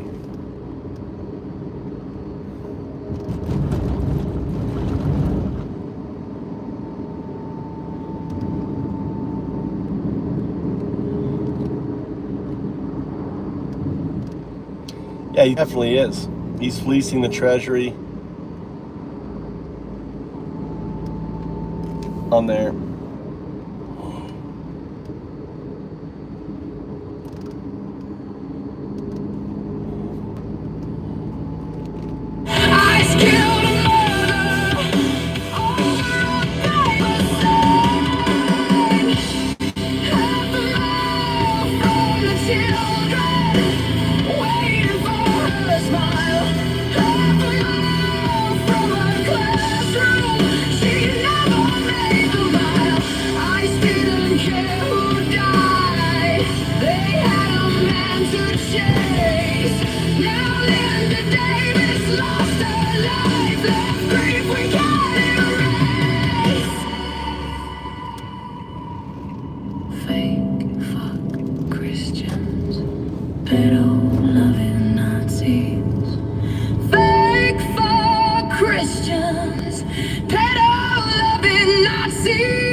troll. Oh my god. Did you like that? Do you like that, Sid? It's the classic. It's the classic. Start the he's low level troll. It's the classic trolling attempt where you initiate the troll by asking an open-ended question. Oh, I didn't even give him a chance to like lay out his punchline or his strategy or anything else. He just went right into the trash bucket. He went right into the trash bucket. Look, all his little buddies are here. Look, he's always Surf is always there with his little bag of buddies. Look, get your whack on, boys and girls. Get your, he's an old troll. Get your whack on, boys and girls. Shame we don't have the bot running. You're not earning your cryptos. Anyway, that's too funny. I just thought I couldn't resist it. I saw what he was doing, you know, creating the layup. He was trying to create the layup for a dunk, and I just slapped his ball away. I just fucking slapped it away. Dude, go back to troll school, Surf. No, he got traded, Max. He got traded. Who is Mr. Brown playing for now in the NBA? Who's Mr. Brown? Who's Jaylen Brown playing for? Anyone know? I need an update. They don't. I know. They don't. See all the trolls. They don't improve. They're just dumb. They're just dumb. Smurf, I'll catch you next month. Okay, buddy.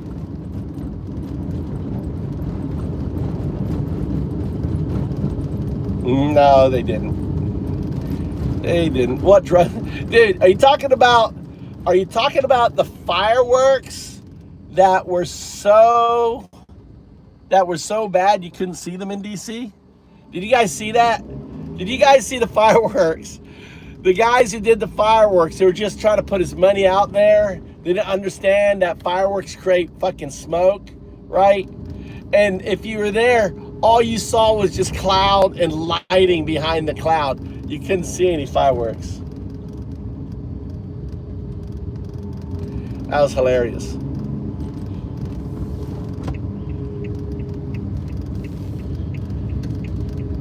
Nah, dude, that happened. Didn't happen, buddy. Japan. Trump has made Japanese gas go up 50%. You understand that?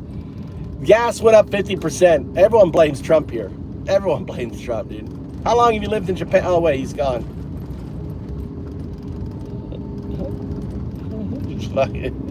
Fucking drone show, dude.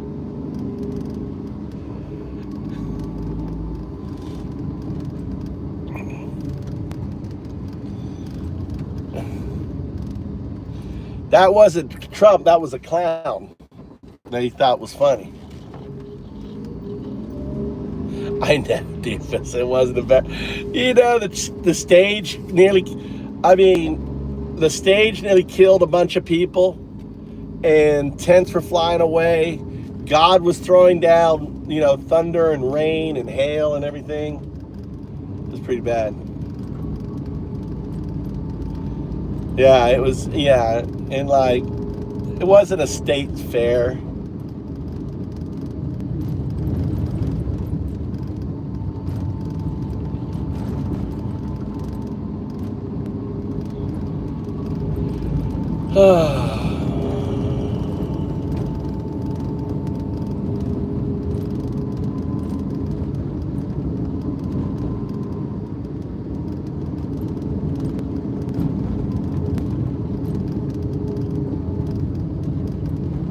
Oh, those crowds. The funny thing, Doofus, was when Fox News were there and they had, oh yeah, and they had the whole mall behind them and it was just empty. And they're, yeah, it's so busy here and stuff. It's like, they're so fucking dumb. I guess MAGA is dumb to MAGA, I guess, you know, there was massive crowds there. You know, that was so hilarious. Let me see where Mikey is. I'll be right back. Hold on. Did Mikey get his shopping? Let's see. Should I go 6th? I guess I can go to... Let's go to Plant. Let's see. Let's go see what's food's on Plant. $29 turkey legs was the highlight. Holy shit. $29. That's in Japan. You know, in Japan, that would be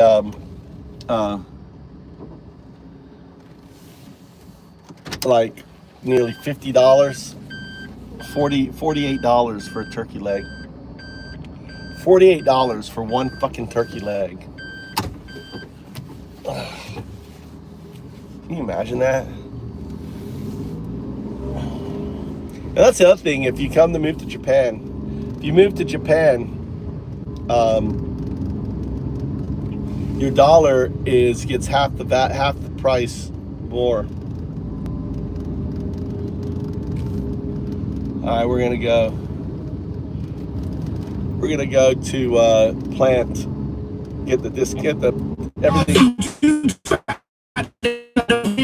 Prince Andrew's biographer gave you the crown. Said you shared Jeff Bear before you shared Don Ring. A transaction for you, not a love thing. From Melania North to Melania Trump, you that Lolita Express.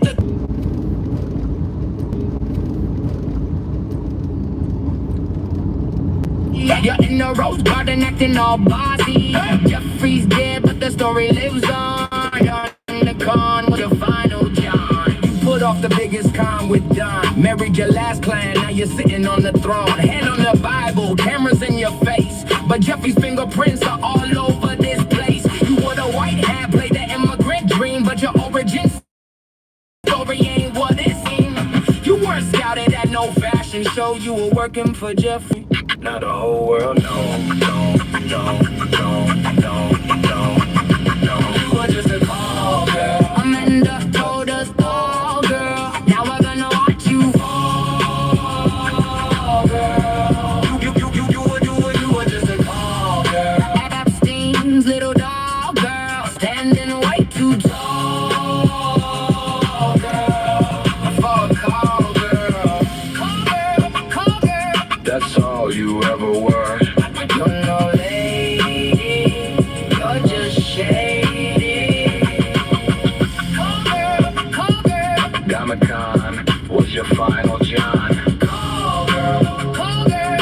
Amanda told the world, girl. The truth don't stay deported, the whole world just recorded. Call girl. Call girl. That's right. That's Melania. That's Melania coming to you from Antifa FM, live from the Voice of America. I'm your host, Moving Antifa, Raving Antifa. So let's check out what's going on in the news. Any news stuff going on? Any crazy news that we're missing? All right.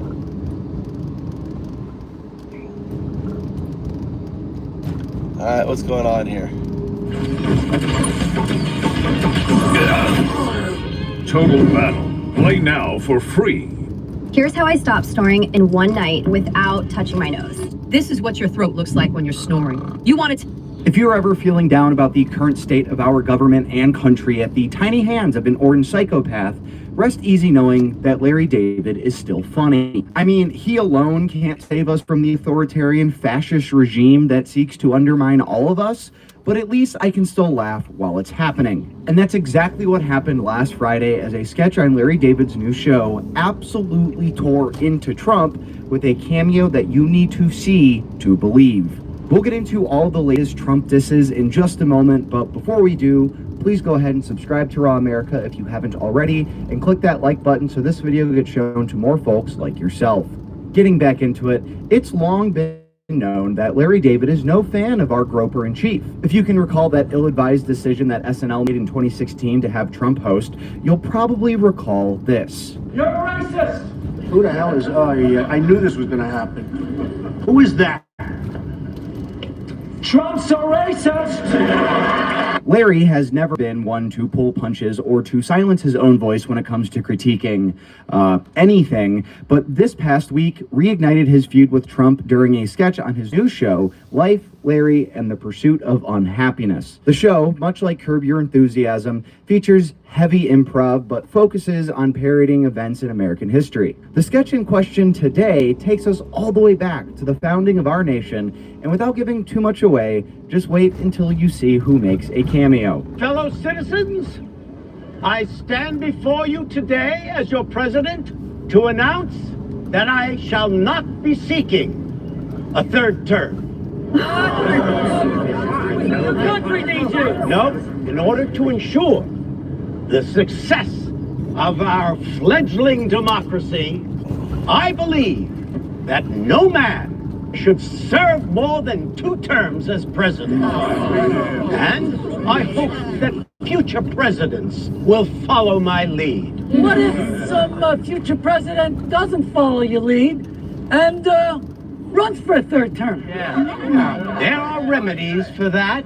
The Congress can pass a constitutional amendment that would prohibit that.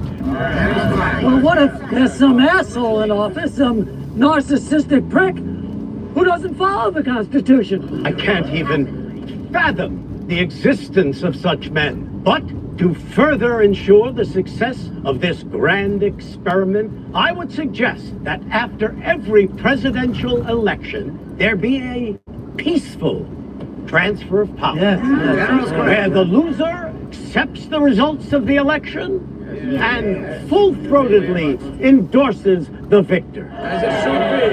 Anyone who would accept the results of a free and fair election is a sociopath. A madman. A man like that can even foment an insurrection rather than just admit that he lost. At universities, even the free press, silencing anyone who dares to criticize him. Ah, come on. That could never happen. That's what you think. Are you suggesting that the president would take the time to challenge anyone who dare make fun of him as if he were a big baby? A big baby? For an asshole like that is the end of our democracy. Right! You're an asshole! You're an asshole!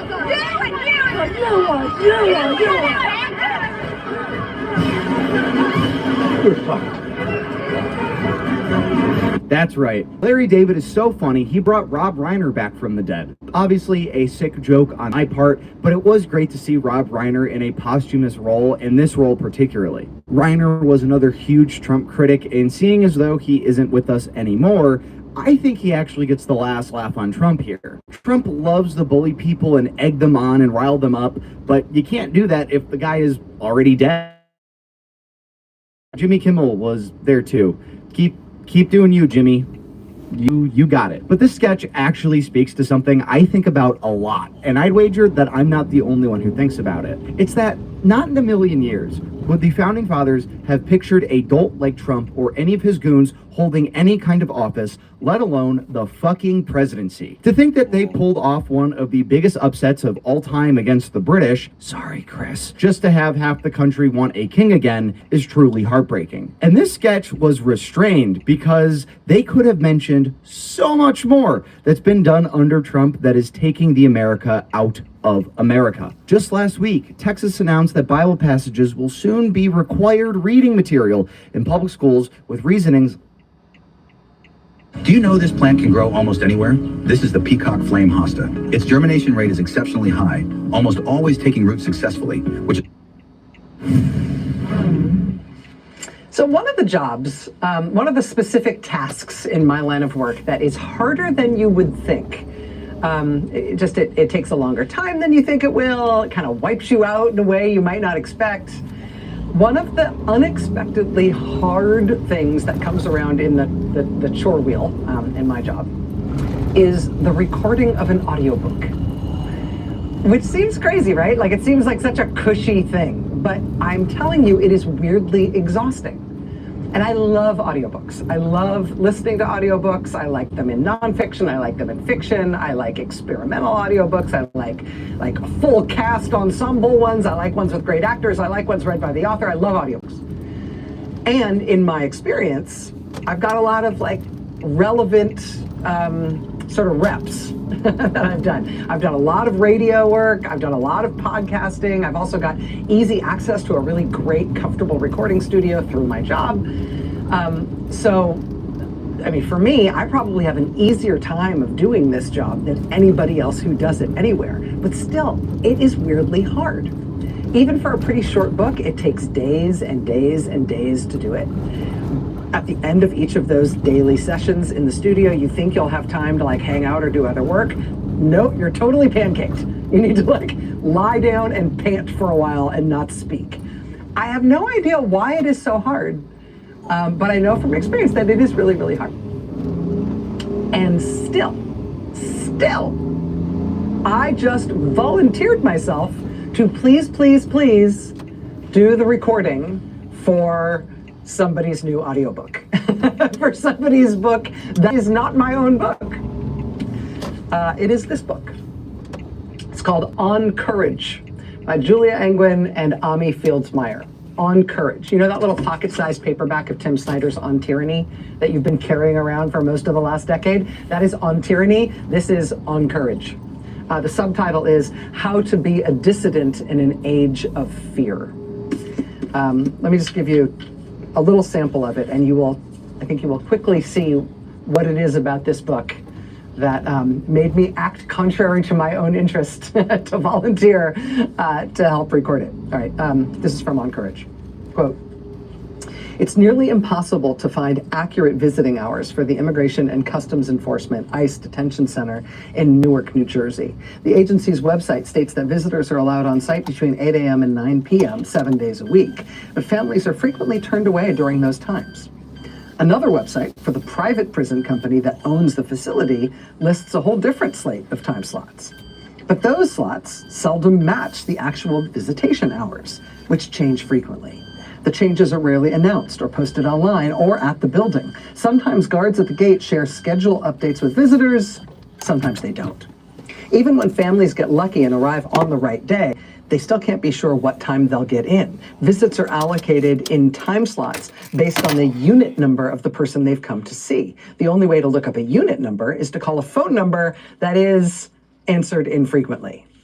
So relatives often arrive at 6 in the morning and wait in line for 6 hours, 8 hours, 10 hours outside the gates of the detention center. They line up in the driveway, stooped over concrete barriers or beach chairs. In the summer, there is no shade, no water, and no access to bathrooms. This is why I'm pissed off at fucking Democrats, right? Democrats could be fixing this. They could be suing this company. They could be going to these facilities. They cannot be denied, and they should be forcing their way in every single fucking day. You know, because it's their constitutional right to check in at any detention facility, right? As Congress people, they can't be denied. And they could be calling out the media. They could be making this a fucking show, politicize it for the upcoming elections. Creating media where you're talking to this. Like, I didn't know this. Courage. On that. Let's go. いいよ。大丈夫。はい。Oh, right, that's all. Looks like they're doing a facelift on, oh wow, they are. They're doing a whole facelift. This is plant.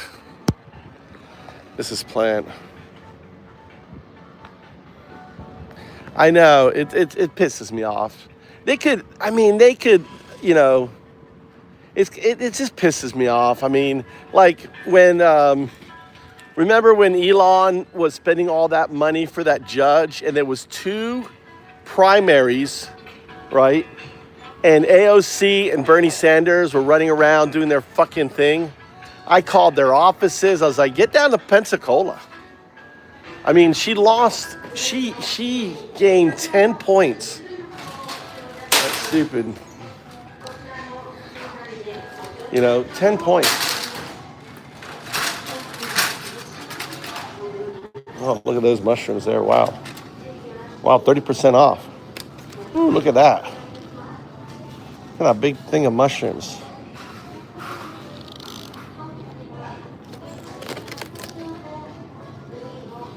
I can do like a mushroom.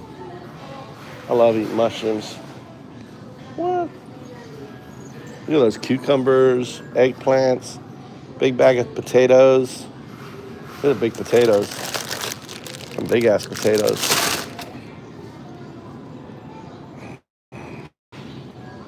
And do chips. This is our fruit. Pineapples. Any discounted pineapples? Look at these mini glow pineapples. They're really ripe. And they put them in boxes. Look at all the fruit flies on this goddamn thing. I bet they're good. Mini glow. But it's Del Monte. I don't buy fucking Del Monte. Fuck Del Monte. It's one of the large American companies. What's over here? Wow, look at these cherry tomatoes here. These little, right, really expensive though. Right? Really expensive for a fucking tomato. Ooh, look at these premium dates. Look at some dates. I like dates from Tunisia. Tunisia dates. Dates from Tunisia. How much are those big pineapples? These are regular ones, but they're probably Del Monte. No. Honey pines. I don't know what honey pines is.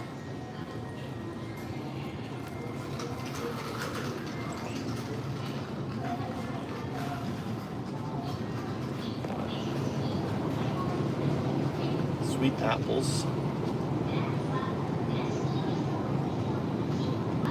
Oh, look at these black. I've never seen black. Have you ever seen black cherries before? You ever seen black cherries? I wonder if I could get these to grow. Wow, look at these guys here. Look at these guys.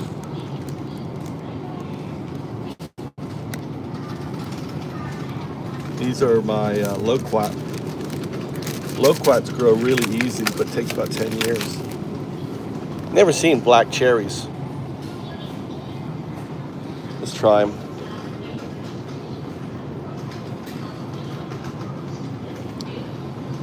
Oh, anything else? We got onions.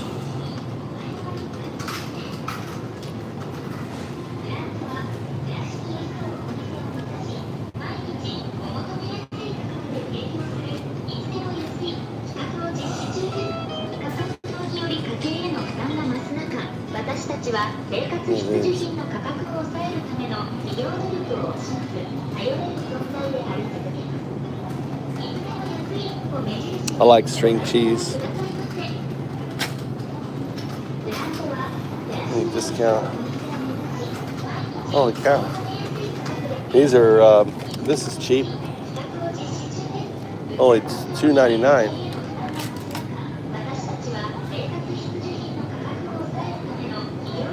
Alright, truffles.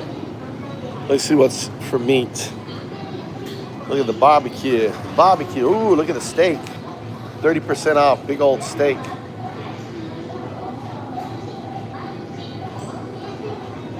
Nice, kind of nice looking steak. Look at that there. Maybe Mikey wants a steak.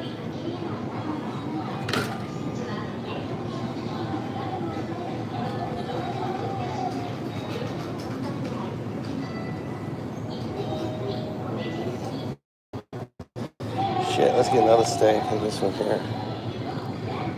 Where's this from?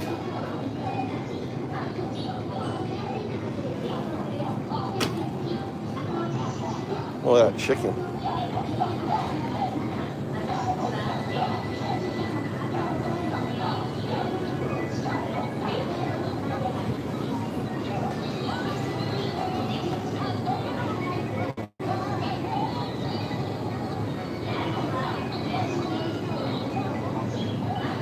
Corona.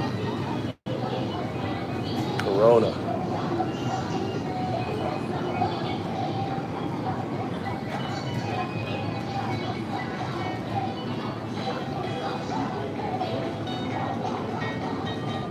It's my wife's favorite. My wife's favorite dish right here. She loves this.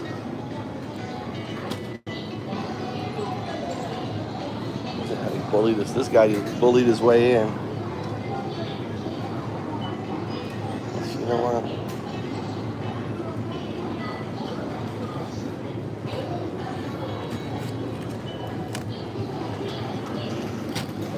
Sashimi. Anything on sale here? Look at all that fish. Look at the salmon.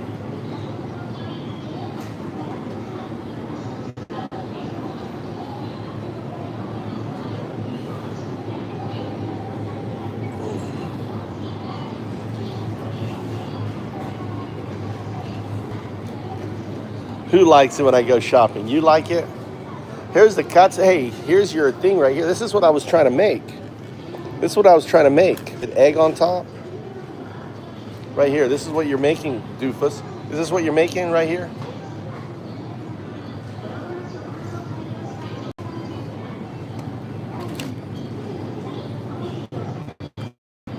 Look at this eel.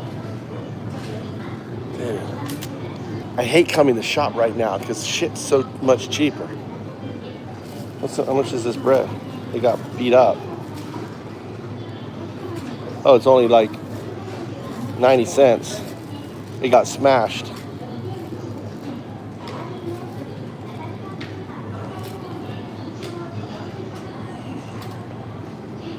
Look, and the sushi rolls here. Look, they're all 20%. Pretty soon they'll be 30% off. And pretty soon they'll be 50% off. There's a lot of food here. I bet if I waited a little bit, just a little bit, they'd be cheaper.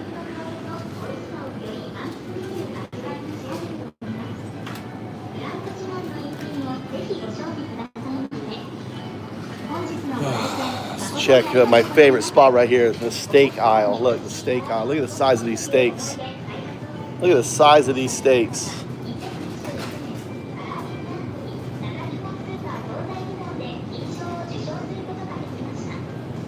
Oh, wrong way. They're looking at me. Sorry. Look at the size of these steaks. Look at the size of these steaks. God damn, that's a big steak right there. Ooh.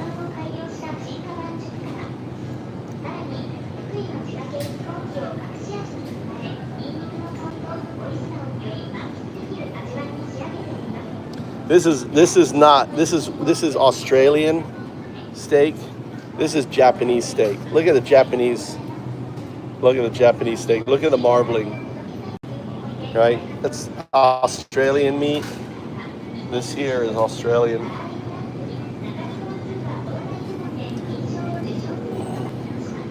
My son loves tongue.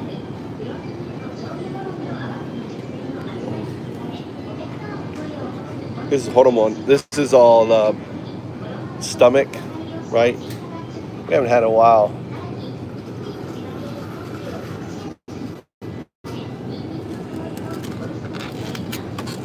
God damn. These ribs right here. All right, let's go. And this is Japanese meat right here. This is Japanese. This is actually, look at there, look at that steak. It's still on the bone. Look at that, on the bone. 30% off. All right, I think we have enough meat.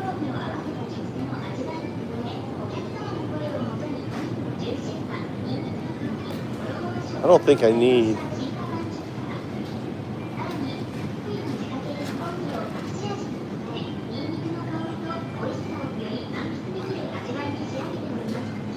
And this is the discount channel right here.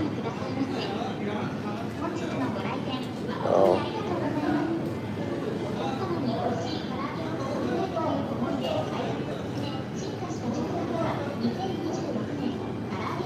Dude, it's like 50% off. Look at this. I think I'm gonna get that. We'll take this.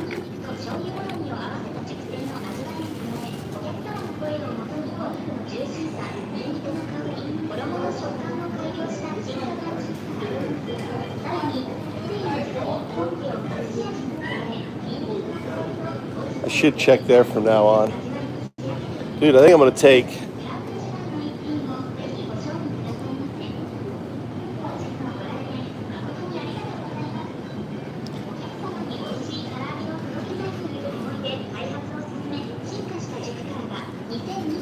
it looks like a crazy. Look at that steak.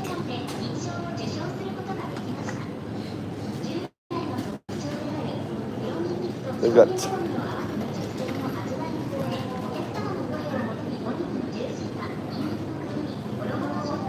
oh look, they got cheese here. My wife loves cheese. Wow, it's so cheap. Let's get some of this cheese. She loves cheese. I love cheese.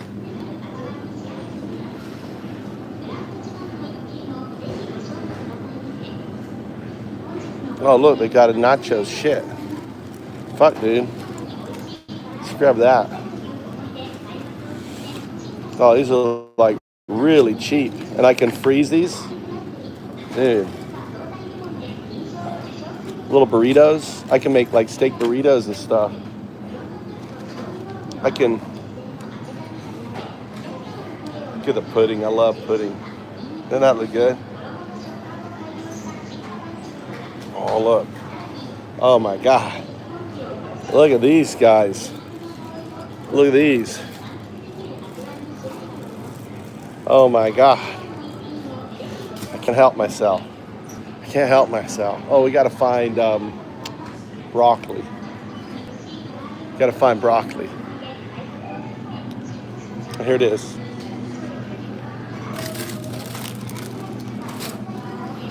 I'm going to go and take that steak back.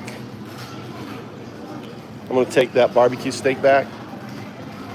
Get an ice cream. It isn't ice cream. It's pudding. It's pudding.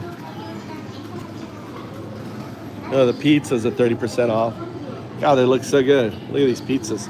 This is like the worst time to go shopping. Worst time to go shopping. Shit is so cheap.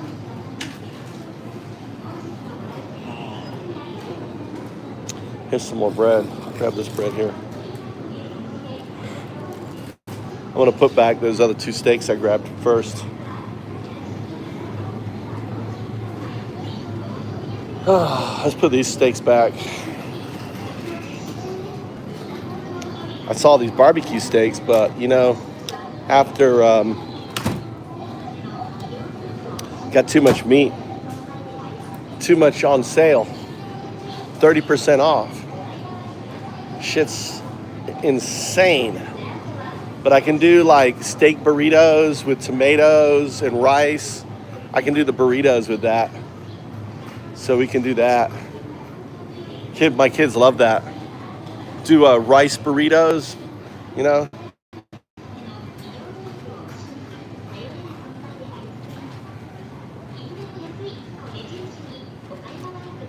I think we need, all right, we need brown sugar. We're out of sugar. We need some brown sugar.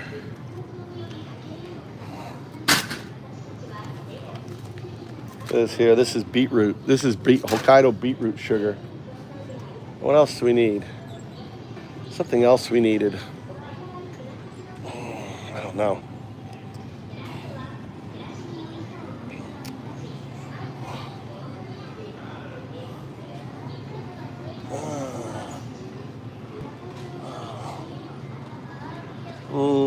Can't remember.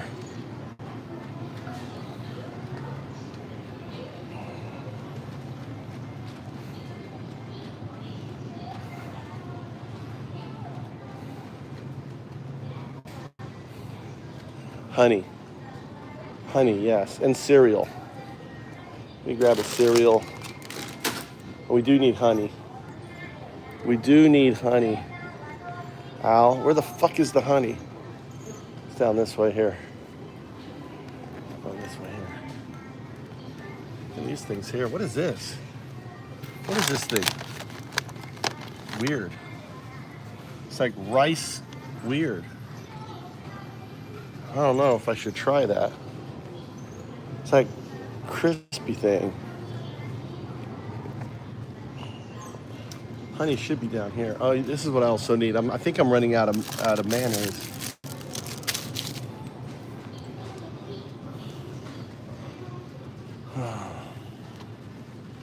You know, I used to always get green curry. I haven't been getting green curry in a long time. I used to always buy green curry.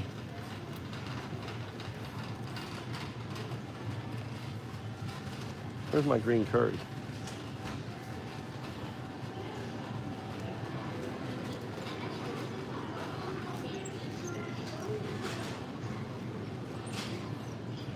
Pasta sauce.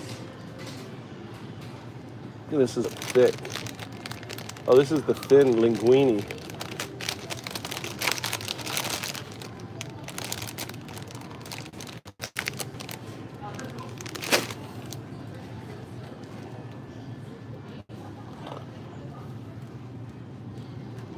Where is my, oh wow, look at that lasagna. I wonder if I could do linguine. That looks good.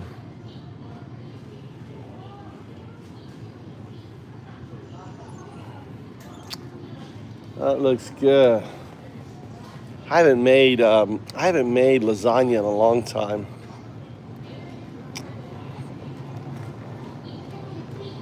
I don't know where the fucking,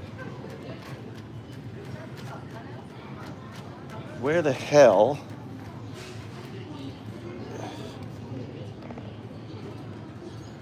Wow. Wow, look at olive oil, how crazy it's gone. It's doubled in price, olive oil has. Can't. Wow. Nope. Nope. Nope, nope.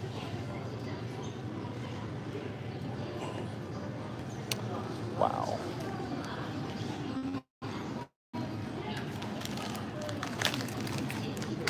Mikey likes that. I don't know where the fucking, I don't know where it is. Oh, it's on this aisle here. It's on this aisle here. It's on this aisle here. It's on this aisle here. Maybe? Yeah, it's down here. Found it.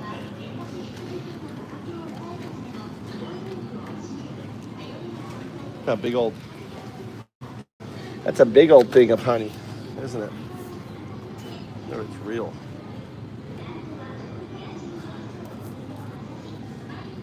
A kilo of honey. All right, let's go. We got honey. Oh, these little cake things here. These look tasty, don't they? Little pancakes here. All right, let's go. Let's go.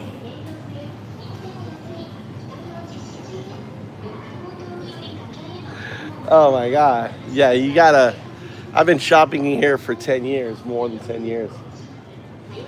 Oh, I think I need that. I think we need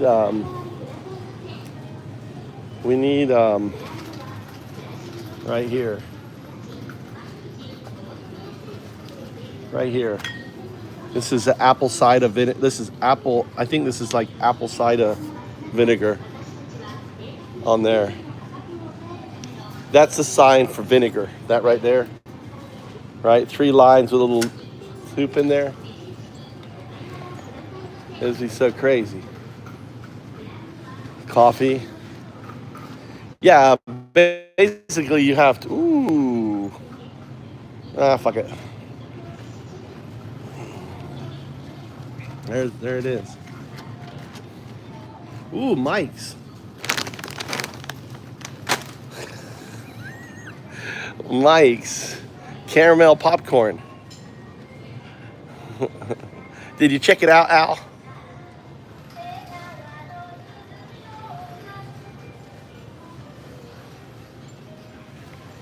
Hornet Hunter. Not Horny Hunter, Hornet Hunter.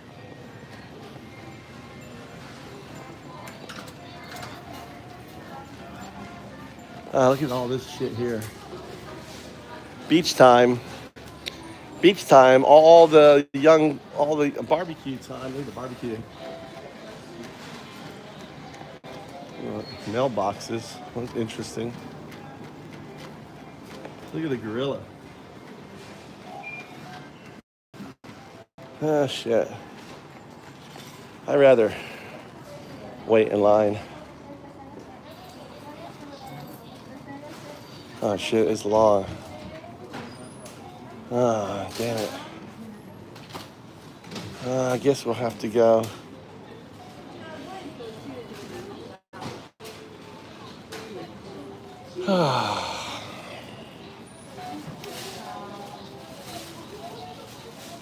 Plant pay, I don't know what that is. Station.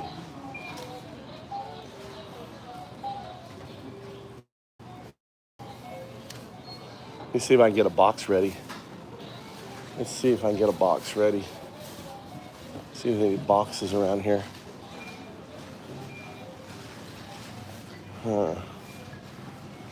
Let's see, get the box ready. I just jumped over, I did the hurdles.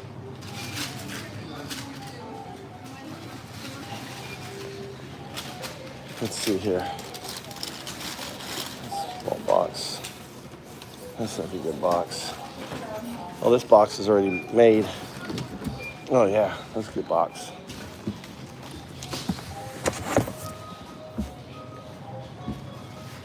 Here we go, hurdles. Hurdles, here we go. Can you imagine in America? They probably would call security on me, wouldn't they? Just walk out.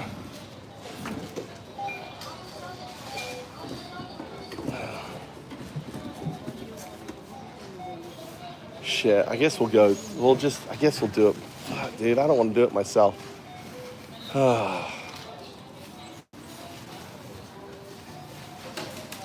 Shit, dude. They only have one clerk now. They want you to do self checkout. Look, see all the self checkout shit. This side's not even open. They only have one side and there's a line. It's crazy. And they only got one person checking it out.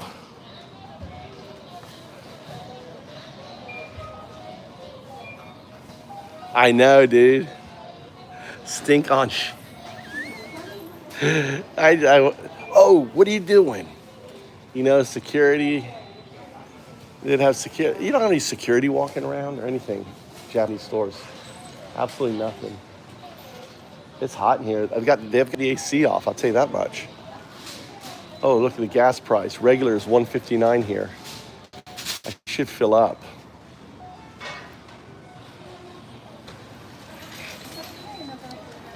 And he's helping his mom shop.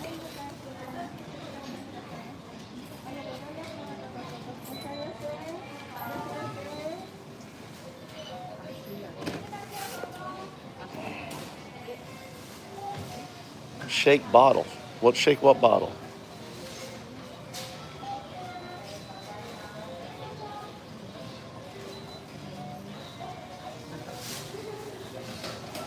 Anything else we're missing here? Let's go back. Hey, oh, Nat's been here. I do know a local beekeeper. He's an asshole.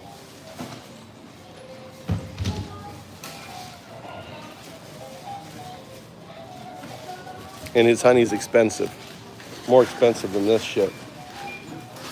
Oh, they opened up the other area. They opened up that other area that was closed.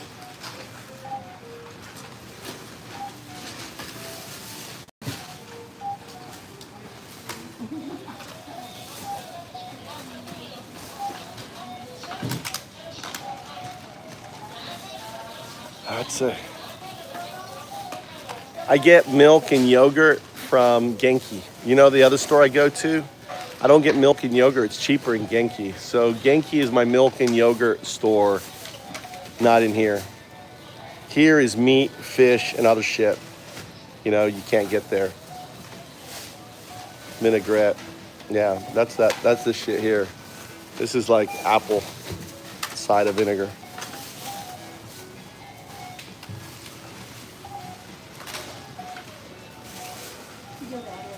Yeah, so I use the Genki, the store I go to all the time, right? That has the roller thing. And then I use this one for like food I normally can't get. This is like a large grocery store. But it doesn't have the buying power that Genki has. But Genki doesn't have the selection that this place has. So this place has selection.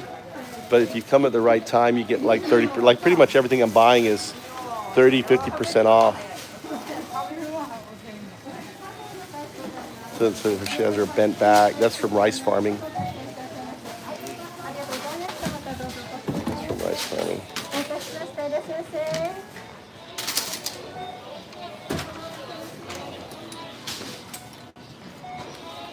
Alright, I'll put you here and then I'll this will be the new box for the birds.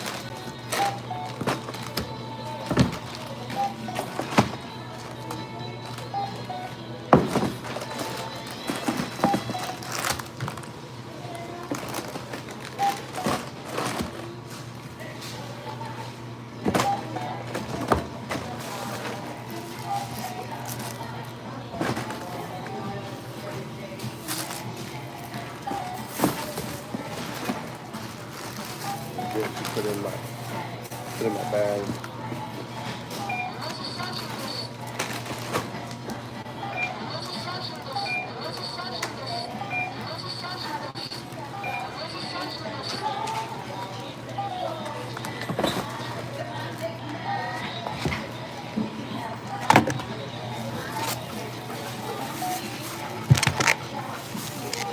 I don't know why she put the other one in there.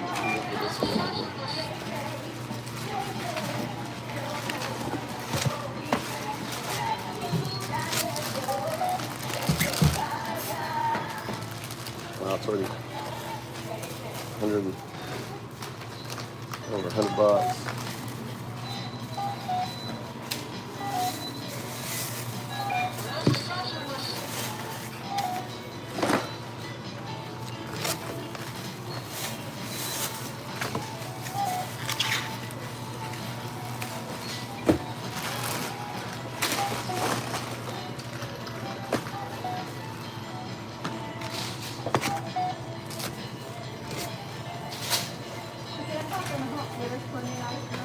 はい。以上でありがとうございます。15877円お買い上げでございます。Dポイントはよろしいですか？割り箸はよろしかったですか？はい。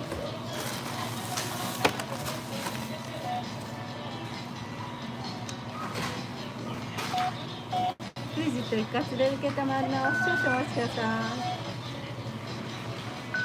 カードをお取りください。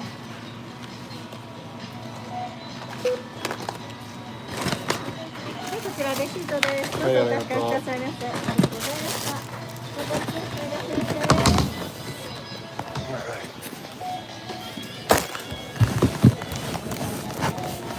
私です。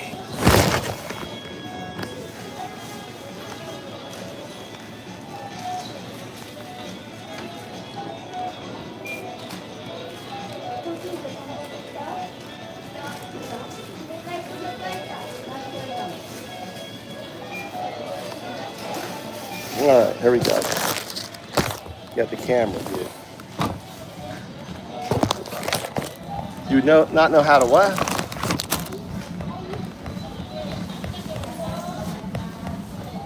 You wouldn't know how to use without security looking over your shoulder.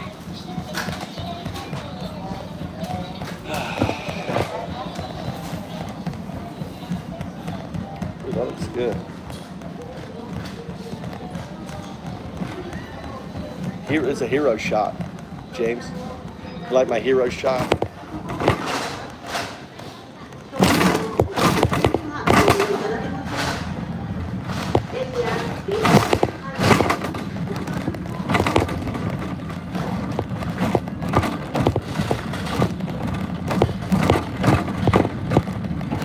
It would be so easy to steal here with groceries, so easy. You know.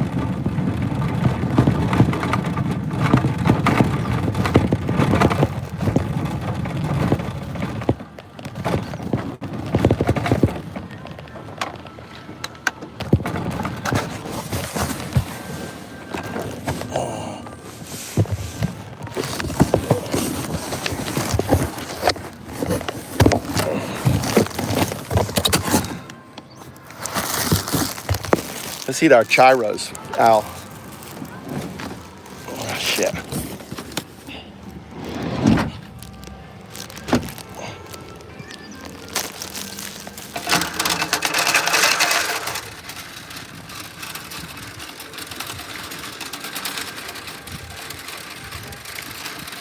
Yeah.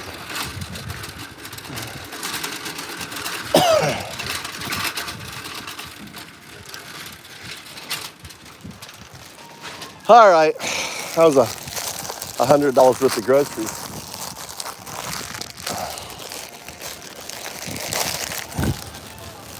I love these things. Mmm.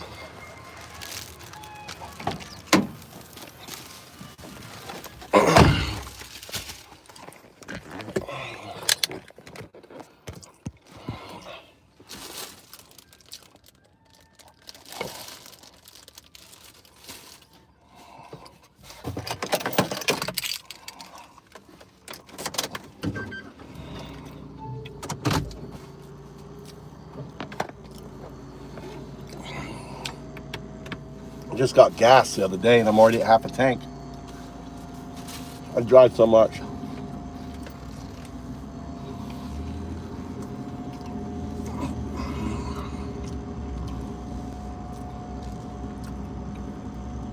I think I'm gonna go get gas.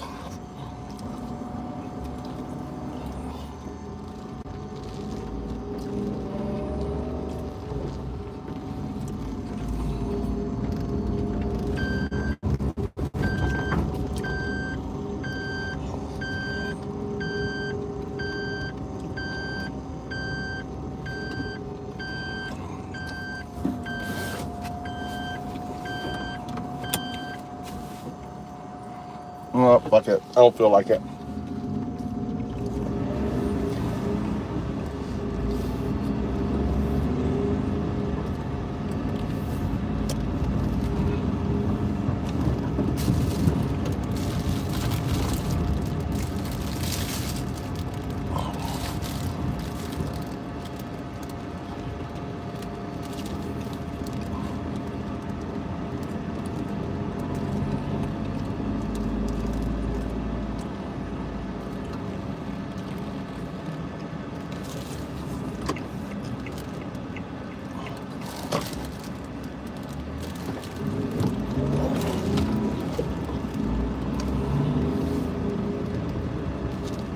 Wow, no war sign. I wonder why.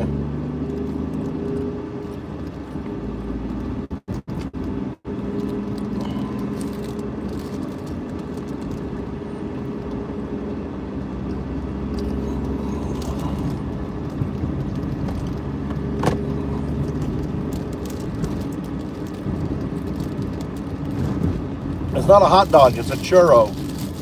Al, it's a churro. I got one for you and one for me. You already ate yours, I'm eating mine now. Yours is gone. You ate yours quick. There ain't no hot dog. It's what's it called? Churro? It's a fried. It's a fried bread.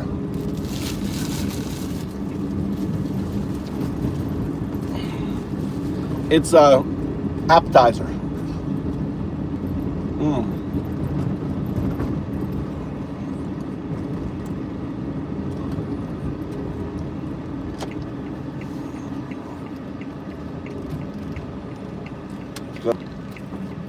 Oh wow, look at the sunset. Look at this sunset.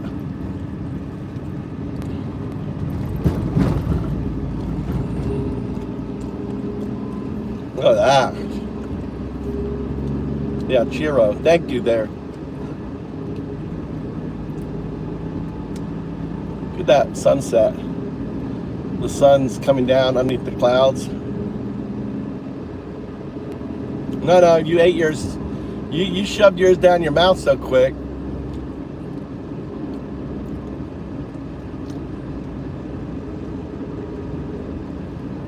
Yeah. Yeah, look, when it hits around, look, boom, look at that. That's a bright sunset. Right when I come around this building, I'm gonna get lit up. Right, here he goes, look. Look at that. Look at those colors. Wow, look at that sunset right there. Look at that. I'm sending you the sun, boys. Sending you the sun.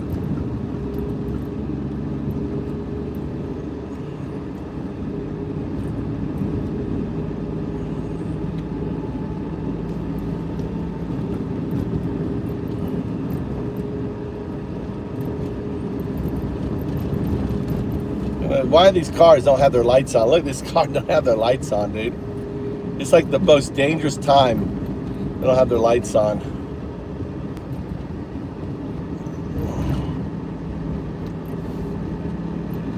Oh, all right.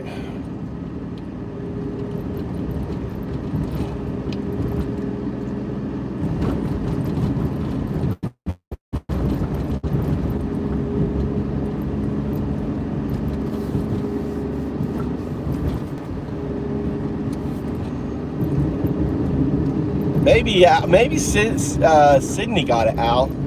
I think maybe Sydney snuck in and grabbed it.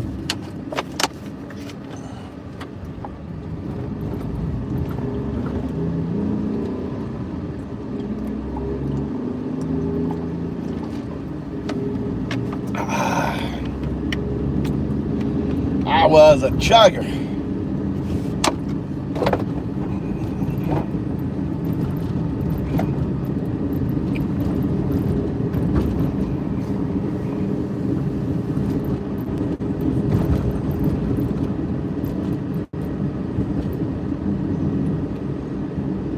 Took a snapshot. It was a pretty sunset. Really pretty sunset. Get to see it when I turn. We'll get to see some more of it here when we get on our back lane here.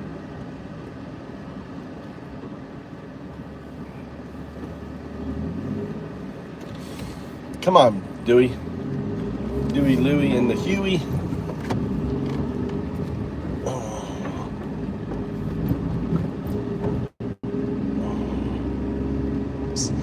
While 18-wheeler trucks roll by every few minutes. Kathy O'Leary, the 58-year-old mom from a nearby suburb who volunteers outside the facility, says, quote, "The cruelty is the point." O'Leary sees her role as very callousness of this waiting game. On visiting days, she and other volunteers in the coalition she helped build, which is called Eyes on Ice, they arrive at 6:30 a.m. They set up a tent on the sidewalk outside. They provide the visiting families with water bottles, snacks, umbrellas, sunscreen, extra clothes, and even art supplies for the kids who've come to see their parents inside. They do what they can to support the families navigating an inhumane bureaucracy. O'Leary showed up to protest as soon as Delaney Hall opened its doors as an ICE facility. Soon she realized she was witnessing a humanitarian disaster. Visiting families lined up in the hot sun, wilting in the heat, being turned away for one petty reason after another. So she recruited volunteers to help her provide material, logistical, and emotional support to the visitors. Most Americans will never see any of this. But O'Leary's crew, present from the time the sun rises until the skies darken over Delaney Hall, documents it all. Quote, witnessing what they're doing, letting them know that we're not going to let them do what they're doing in the dark. I think that's resistance. If you've been putting off trying a muslin blanket because of the price, I need you to stop scrolling for 10 seconds. Here's the situation. We make 100%. It's from On Courage by Julia Angwin and Ami Fields-Meyer. Last spring, The New Yorker published an article titled, "So You Want to Be a Dissident?" It was by Pulitzer Prize-winning investigative journalist Julia Angwin and a former senior policy advisor to Vice President Harris named Ami Fields-Meyer. The article was, "So You Want to Be a Dissident? A Practical Guide to Courage in Trump's Age of Fear." And when that came out in The New Yorker, I have to admit, I kind of jumped on it because I knew these authors by reputation. Julia Angwin, I had been following her work on data privacy and surveillance for a really long time. I felt like she was sort of better at explaining the stakes there than almost anybody else writing in that field. But this topic that they were on, how to be a dissident, I feel like I have infinite capacity for this kind of practical writing at this moment in American history. I feel like this is the central question of our time. This is the central question of how to live right as an American citizen right now. Because of our good fortune over the course of our history as Americans, though, I think we tended to think of dissidents as very far away figures, right? The idea of being a dissident, we imagine a heroic, saintly figure in some far away, repressive foreign country. Or maybe we can imagine them in America, but it's definitely from some time in the distant past. We're nothing like our current This lives. channel's a dissident channel.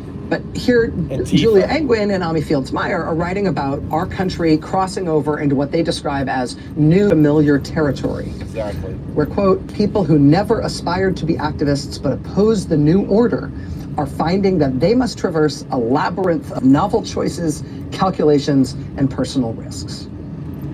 Americans, in other words, are finding that we, in our generation, must now learn how to be dissidents at home, here and now. And it turns out there's a lot to learn from on that score in the world. There's a lot to learn from other people in the world about how to do that. And those lessons are there for us and can help us if we are willing to look for those lessons, if we are really willing to read about them, or if we're just willing to listen to somebody else read about them. That great news out. I asked Julia to be on TV with me. She came on and talked about new reporting she had in the New York Times at the time about the Trump administration being in the process of creating a sprawling domestic surveillance system. A domestic surveillance system that could allow the Trump administration to build a defining feature of, quote, many authoritarian regimes, comprehensive files on everyone, so they can punish those who protest. When I had Julia Angwin on the show to talk about that, we got a really big audience response to that interview. It seemed to sort of strike a nerve for a lot of people who reached out to us in response to what they saw in that interview. I just think it's worth being blunt about my thinking about this. I think Julia Angwin and Ami Fields-Meyer are writing about stuff that just couldn't be more timely, stuff that we need to be thinking about. I agree. Yep, I agree. Every day. Every day. What can I do? You know? What can I do to resist the regime?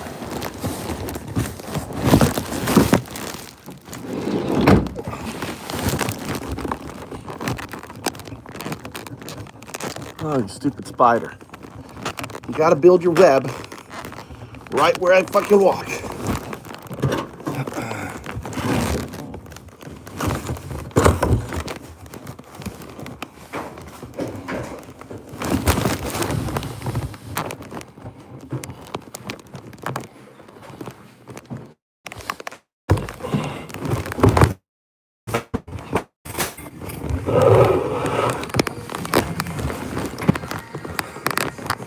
All right, guys, I'm getting off.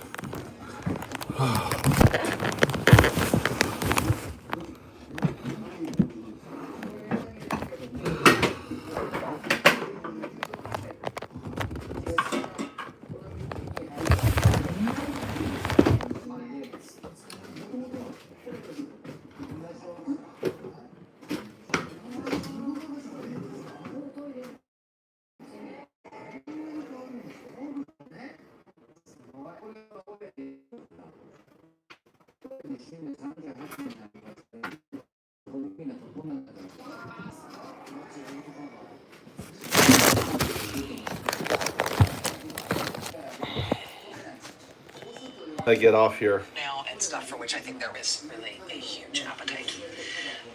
And now Julia Angwin and Ami Fields-Meyer have produced this book on courage, how to be a dissident in an age of fear. It sort of picks up where that New Yorker article left off. And the methodology is exactly what you hope it would be. To do the book, they said that they decided to, quote, call up people who had bravely stood up with authoritarianism around the world. Call them up to see if they had any advice for staying safe and preserving democracy. And so this is a book on courage, is a book that is, I think, it's helpful in terms of just being practical advice about what to do and how to do it. Very, very practical, nuts and bolts advice. I also found it helpful in terms of how to think about being a dissident. As an American in the 21st century, to think about what it means to be a dissident. How it thinks to, how you should think about deliberately becoming stubborn against what an authoritarian is trying to coerce you into doing. One of the reasons I wanted to do a big interview about this book is because I found in reading on courage that the book really helped me think about some of my own examined prejudices, my own sort of self-defeating assumptions that I didn't even know I was constrained by them before. I wasn't aware that I had them. But once I started reading the book, I realized that in the back of my mind, I have always thought that the most effective dissidents are basically magic. Right? They're people who have skills that normal people don't have. They're people who are born super heroically brave and super heroically insightful. And I think I've always thought of the world's great dissidents as people who know that they're super heroically brave and super heroically insightful. And so they have confidence to do what other people would never have confidence to do. They sort of know from jump that they're destined to go out and slay Goliath because they have great insight into how to operate the levers of power, and they have great bravery, and they're just different than the rest of us. I didn't really know that that's how I was thinking about dissidents until I started examining those assumptions, which on courage really got me to do. And one of the points that Angwin and Fields-Meyer make in the book is that nobody is born super heroically brave and super heroically insightful. Nobody's really like that. The great dissidents of the world weren't born that way. Most dissidents whose stories, these heroic stories that gets told in the book, they found themselves becoming dissidents not because they were destined for it from birth, but simply because they were stubborn and because they insisted on paying attention to their own quiet internal moral compass that told them that what was going on around them was wrong and that they shouldn't acquiesce to it. When I first started assembling this little device to make water out of the air, my friends laughed at me. But when they saw the gallons of fresh, clean water it made, they wanted to try it too.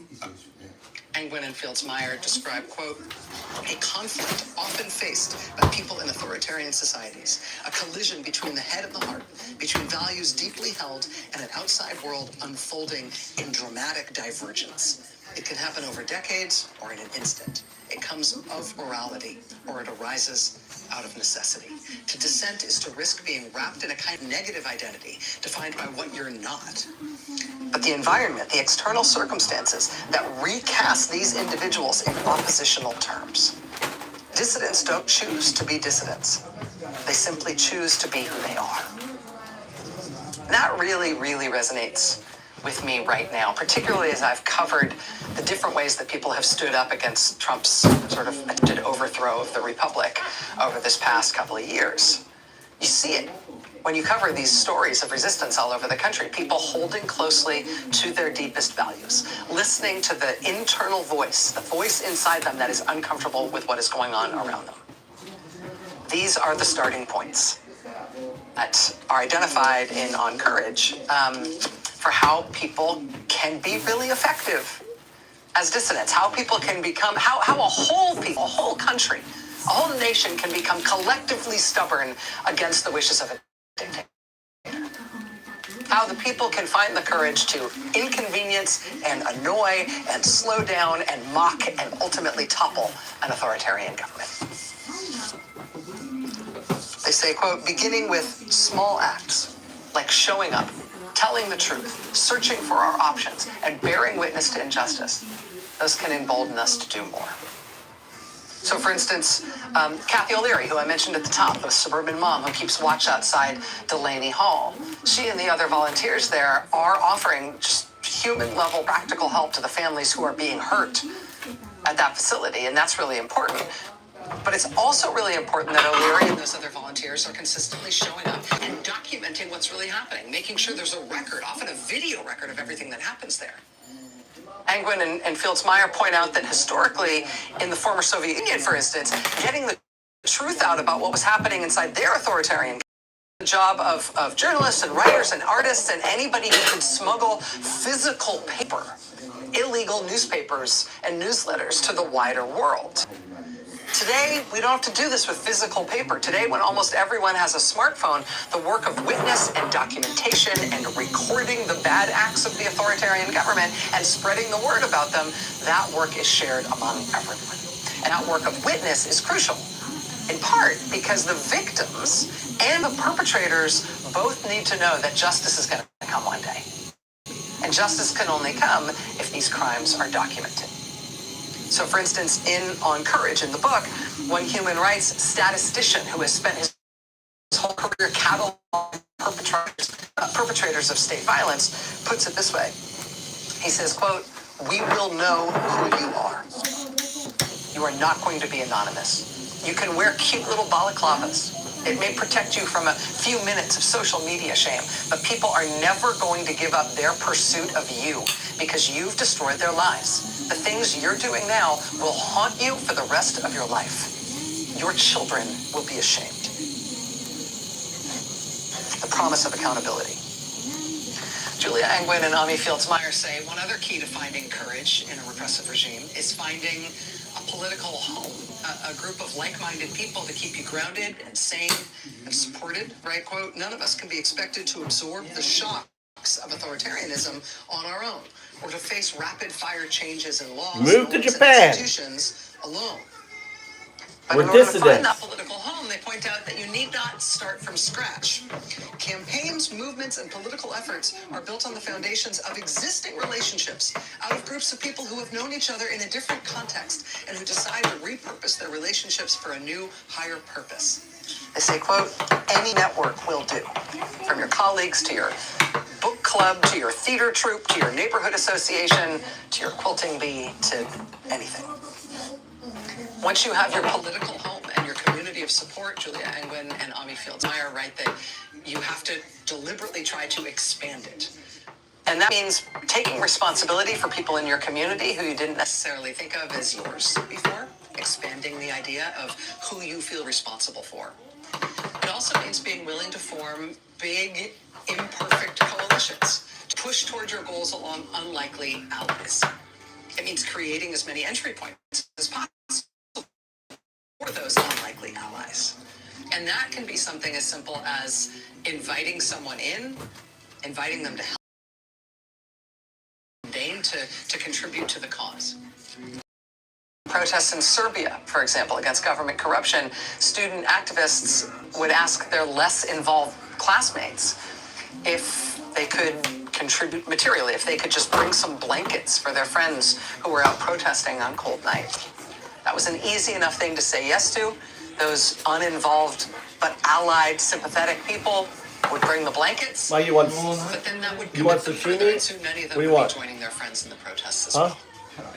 An earlier What's sashimi? What do you Serbian want? protest movement employed humor and theatrics to attract people to their cause. Quote, the Serbian youth activists who toppled Slobodan Milosevic once painted the authoritarian president's face on a metal barrel. Why do you want to take his bath? Busy street, passers-by who donated $1 dinar could hit the barrel with a stick. Those who had no money to spare got to strike the barrel twice. When state police confiscated the barrel, students put out a press release. Under Milosevic, nobody was safe. Why is she so He even small? arrested a barrel.